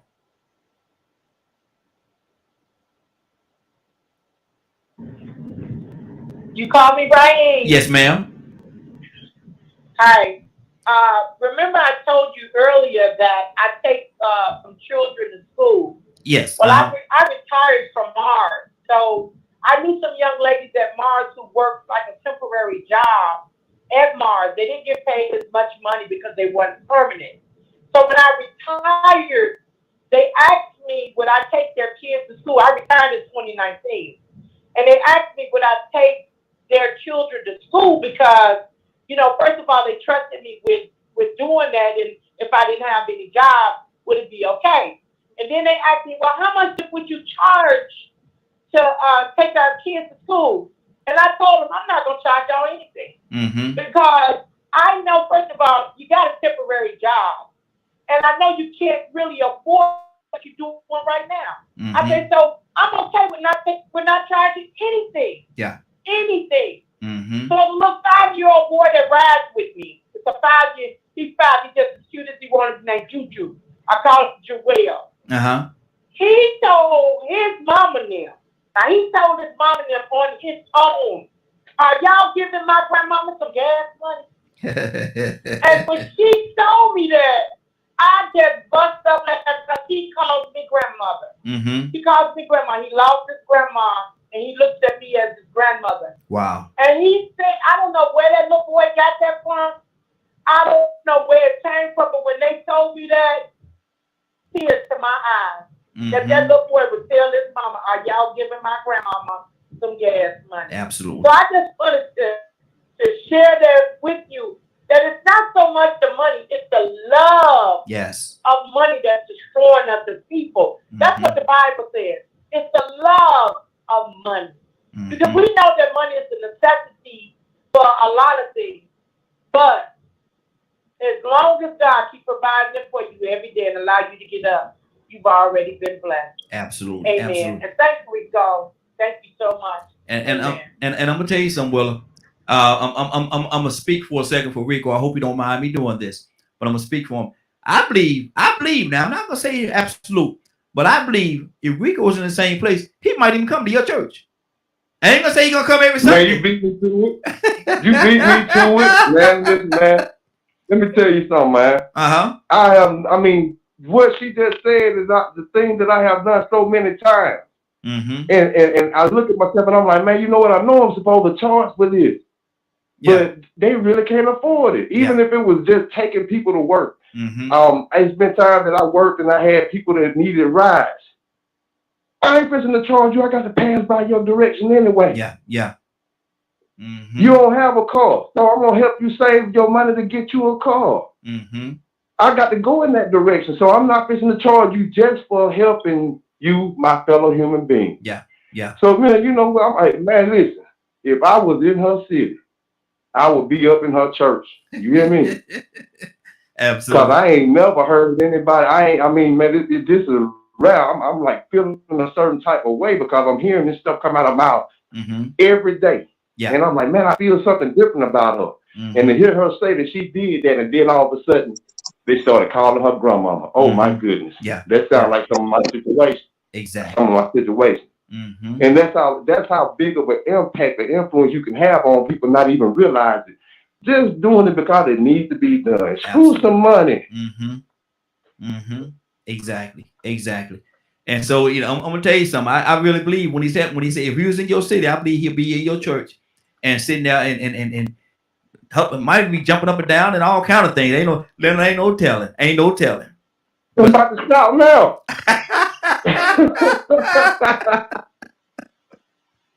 Leonard, he's about to shout right now. He's about to, boy, look at him. Oh, riding on a Hyundai. Come on now. Come on, Leonard. Yeah, I mean, it just teaches own. Yes, sir. My church you can go to my church for free. I don't know no church charge for you to come. No, he was talking about what she did and the stance that she took, man, and the heart that she have. Because Willa has a beautiful heart, man. She really do. I'm sure she does. I've seen her on. I seen one of her things on Facebook. I think I was on YouTube and happened to come across and see her in the pulpit. Absolutely. I think she was praying, of course. What I saw, but you know, to each his own. Some people, you know, they have that perspective or what have you. But guess what? If ain't no gas go in the car, ain't nobody going nowhere. If you're gonna go somewhere and sit in the dark, or do the lights need to be on? You might not want to be burning up in there neither. So I mean, you don't have to charge. I don't believe people charge for the gospel at all. But how did I get there? Now, I've seen it being said and heard it said. Certain individuals, I'm not gonna call anybody's name, but certain individuals, if you're not giving them X amount of money, they're not coming. Well, I can't comment on certain individuals, and for instance, at a certain amount of money, I'm not coming to see you neither, because it's gonna cost me to come see you. But we talking about the gospel. We talking about. I don't care what you're talking about. My thing is the gospel is in the Bible. You can read that. You ain't got to have me say nothing. You will, for some reason, you want me. That's what I'm charging you for, not the gospel. Well, the way I see it, and we could go back and forth. We could play tennis with this thing for the next 5 or 6 hours. But the way I see it is this: even if I was a pastor or a preacher or whatever, I still, even though I'm bringing God's word and stuff like that, I still don't have a heaven or hell to put you in. Right. I don't have it. And so I'm not home, right? Huh? You do go home, right? Yeah, but I will work and make my own. I will work and make my own money. You know, and that's that's just me. You know, everybody. Right. That's just you. Yeah, I know people do it completely different, but I honestly believe in compensating people for their time and effort. That's what you're compensating people for. Their time and their effort. Freely will I received, and freely shall I give. And this whole, you know, but that's the thing. That's one of those big debates, I believe, in how y'all do things, right, in church. And I don't know why people get confused. Jesus didn't have this. Jesus had everything he ever wanted. As a matter of fact, he could say something that would happen. You ain't Jesus. Exactly. You ain't Jesus. And that's my point exactly. You just made my point. I don't have a heaven or hell to put you in. I'm not Jesus. And so my point is, wasn't Paul having the same discussion? Same discussion. Wasn't Paul having this? Yeah, So absolutely. this notion that for somehow you paying for the gospel is incorrect. Mm-hmm. Now, if you want TD Jakes, guess what? You paying for him because the guy next door who owned the church down the street can come to your church and preach. Mm-hmm. For He free. can walk right down there when he finished preaching at his church and preach at your church. Okay. But you want TD Jakes for some reason. Why? And that is what you should compensate him for. Well, my thing, and like I said again, it's 10:04. We'll be at 10 o'clock tonight talking about this. Hey, let me say something right My now. thing, let me finish my thought. My thing is this right here. If TD Jakes reading the same Bible, everybody. If TD Jakes is reading the same Bible, what does TD Jakes have different than anybody else? Right. Delivery. Right. And that's what you're paying for. Mm-hmm. Delivery. That's what you're paying for. So I'm paying for the way he said. Yes. Yes. I would not me. Some people exactly. But guess what? Yes, he is but not in me. demand, and he can charge that. That's I'm good. agreeing with you. I'm agreeing with you. But I watch TD Jakes every day, several times a day, and don't have to give him a dime. Yeah, you watch him for free, right? And what he puts it out for free. For free. There you go. There you go. And if I'm watching him, that's when we watching the one that's for free. Exactly. I'm just saying. But like I said, it and it's on. And everybody have their own way. Everybody got their own way. But my thing is, I agree with Rico when he said that, man. I don't. If I was a preacher or something like that, I'm not gonna charge you, man. I got the same heart, I guess, to a certain degree, like Willa. I'm not gonna charge you for that. What did it cost me? Doesn't matter. Financially, money wise, to That's get your it. business model. Mm-hmm. Yeah. Willa, what's on your heart? Talk to me. Hey, Charles, did you finish your thought, brother? No. Hey, can you hear me? Yeah. Mm-hmm. What I was laughing from at the beginning earlier when Leonard said, "Is any Catholics on here?" So you and me start saying, "I hope he ain't finna get on the Catholic Church," because we were talking about greed, right? Are me and you the same on that, bro? Yes, sir. Weren't we? I was like, that's why I started. Oh, me and Raheem thinking the same thing. Not like, today, Charles. Not yes. today. Not today. That's why I just start laughing. I was like, Raheem thinking what I'm thinking. Lord. It's about to be something. It's about to take a turn. But he said, but what we were saying about was cardinal sin. I got it. Once he said that, I was like, oh, okay. Why y'all be so nervous about? No, I'm not today. No, man, not today. Let's leave it alone today. I don't know you, but I done been on here enough to understand people. And then the Leonard face, Raheem face he made, man, he was like. And then that bad breathing he started doing. Bro, I was cracking that's what up. does it to me more than anything. That was a good one, boy. Because Raheem and me, we was on the same page. Like, boy, exactly. Start this. Don't you do it? Look, don't you do it? Let me go to Willa. What's on your heart, Willa? Hey, Raheem. Hey. I just want to say this. You know, I really appreciate everybody saying so many wonderful things when it comes to what I'm saying. But I just want everybody to know that it's the Holy Spirit that lives in me, that dwells in me, that does those things. It's nothing that I do, but it's the Holy Spirit that I allow every morning when I get up, when I wake up. I ask the Holy Spirit to come in, take Willa away, decrease Willa, and allow the Holy Spirit to lead me, guide me, and direct me. See, as a minister, Raheem, our messages should always be inspiring. But most of all, they should be life-changing. And in the position that I'm in now, I know it's the Holy Spirit that saved me and uses me. Because if it hadn't been me, Raheem, I probably would have been dead a long time ago. Come on. But I just thank God that I found the Holy Spirit. I found what God is telling each and every last one of us, that we have to live through the Holy Spirit, because it's the Holy Spirit that tells us to say we're sorry even when we don't want to. It's the Holy Spirit that directs us and takes us into areas even when we don't want to go. So I just want to say that, Raheem, that it's the Holy Spirit that I allow to live in me every day. Look Amen. at now. See, I thought you was ready to go into a sermon on us there for a second. Now, Will, I'm just saying, I thought you was cranking it up. You was cranking it up. Rico, what's going on at 3:00 today, sir? Man, if you missed today's broadcast and would like to see it or hear it in its entirety, you can tune in at 3 p.m. Eastern Standard Time on www.dklmediagroup.com. Good deal. Rico, anything else on your heart, brother?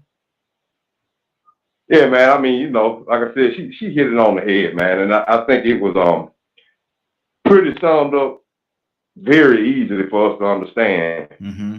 She said as long as she had enough money to be able to do it. Mm-hmm. Now if I was in that situation where I was the doctor or the attorney and I couldn't afford, or maybe I couldn't afford to take these women's children back and forth, I would probably ask for a little gas money then. Mm-hmm. Yeah. But remember, we were talking about greed. Yeah. And if having enough money was ever enough. Mm-hmm. And Willa was saying, like, if she had enough money, evidently she has enough money to where she said, well, you know what, y'all, I don't need y'all gas money.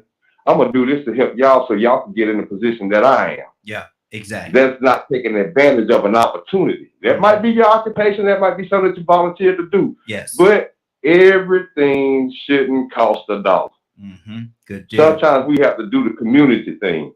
So, I just want to, address that end of it, man. I mean, we do need money. We do need gas. But she said that she's good. She doesn't need it. And if I don't need it, I don't ask for it. I'm the same way. I ain't going to ask you. And a lot of times I might need it. But I'm not going to take an opportunity to charge you for just giving you some good advice or being a shoulder to lean on, or even just saving your life. And I don't even know you're suicidal. Yeah. I ain't going to charge you for this therapy that I have given time and time again. Well, most people go and pay to get this therapy. Absolutely. Because right now, you can't afford for me to deny listening to you and you suicidal. Mm-hmm. Mm-hmm. Good deal. Good deal. Well, Willie, you know what time it is now, don't you? Yes, sir. I sure do. I'm waiting on you. All right. Amen. Father God in heaven, Lord, we thank you. We thank you, Lord, for allowing us to get up to see another day. Another day that we might not never see again. But Father, we thank you in spite of, Lord. Father, we know that you're going to lead us and guide us, direct us. Thank you for the angels that you allow to protect each and every last one of us, Lord. Soften our hearts and open up our minds to sound doctrine, Lord. Father, we thank you for what you've done, what you're going to do. Keep the protection on our families, touch Raheem and his family. Keep Morning Glory being as successful as it is. In Christ Jesus' name, amen. Man, amen, amen, and amen. Been a great broadcast, Captain. I ain't the only one that changed the name of the soul album. Yeah, I was gonna tell her about that. Yeah, she don't call. She get some days she get it. She say Morning Glow. Sometimes she say the Morning Glory. So Don't feel bad. I do it too. Yes, absolutely. Captain, anything on your heart, brother? No, but just people that you mentioned it, you butchered it, of course. Women's History Month, but also Happy Fat Tuesday. Fat Tuesday. Fat Tuesday is today. I'm gonna go out there. I'm gonna make me a great gold fat turkey burger. And make sure you enjoy it safely and responsibly. If you partake in different activities and things like that. Well, for most people that don't know, Fat Tuesday is often referred to as Mardi Gras Day. Mm-hmm. And the Lent season starts tomorrow. And it's a season that is has a lot of fasting in it. So prayers for anyone that are, doing that. Fast up until Easter, of course. I'm at the fast after this fat burger I'm gonna make. The Lent season is what it's referred to. And it's called Fat Tuesday because, of course, that's the last day you get to eat all that fat and fatten up and cut up and everything before you go into that period of fasting. But I'm gonna be active real good. I'm gonna make me old big fat. Don't eat too much. Drink too. But you're gonna do that. But nah. but enjoy yourself. Absolutely. Absolutely. Badger, anything on your heart quickly before we get out of here? There's a lot on my heart, but I don't think most people would listen. So y'all have a good day. Appreciate you, brother. Appreciate you. I want to say this right here. It is now, what is it, 10:14 now? Look here. Now, oh, hold on. Rico. Yo. 3 hours and 12 minutes. So that meant we started on time this morning. We started at 7 o'clock. Shock, Leonard. Congratulations, man. That's what you did it. You did it. We started at 7 o'clock. I just want to applaud you for that, right? Appreciate it. Appreciate it. Look here. We started at 7 o'clock. At 7 o'clock, we was on air. For years, for a couple of years, Mr. Jones sat here at 7 o'clock every morning, right and ready to go, waiting on Rocky. And well, this morning he was here at 7 o'clock, ready to go, man. That's wait, awesome. had to wait on Leonard this morning, Rico. No, picture that. Oh. It's been a while since you had to do that. So now I'm wondering if you're gonna fight that pillow tomorrow, or you gonna be it's just a regular thing. Well, this a regular thing. We're gonna congratulate him for today. But I ain't gonna let him off the hook no more, Rico. I'm not gonna let him off the hook no more. Congratulations. I'm gonna say congratulations too, cause we might not see this same thing tomorrow. Though. We're gonna see. But we should. But look at that. Come on now, y'all gotta pump me up, man. I have faith in you, Raheem. Come on now. It's much easier for you to be there because if you late now, I know what's going on. Something ain't right. I know what's going on if you late going forward. Exactly. Boy, I don't put myself in a situation, boy. We fighting if you late going forward. Do a walk down. Do a walk down the steps. I wish he would fit in out to say traffic was heavy. I'm not trying to hear it. Rico. Lord, boy, look at y'all see what I'm up against. Man. Listen, let's get on out of here, man. It's been a great broadcast. And look here, wasn't no arguing or nothing today, man. It was it's smooth. It was pretty smooth today. Wasn't no fussing. You didn't start no mess. That's why. It is now 10:16. I want to thank everybody for listening. More than that, I want to thank you for allowing DKM Media Group and Associates and the Morning Glow for being a part of your morning. It's 10:16. You're about to exit the Morning Glow. But before you go, I want you to do me two favors, if you will. One, I want you to continue to pray for us because we're certainly praying for each and every one of you. Number two, why this is real simple. I want you to go out there, find somebody, and give them a hug. Because you'll never know. It could be the only hug that they get, or it could very well be their last. Love you, and ain't nothing you could do about it. Have a great day and a better tomorrow. Now we shine some of this light in you from the Morning Glow. Take it out there into this wicked and cruel world that we live in, and let your light so shine. If you get an opportunity, give somebody some love. You just might find some love in return. Won't that be a beautiful thing? Have a great day. Take care of each other, and please be blessed.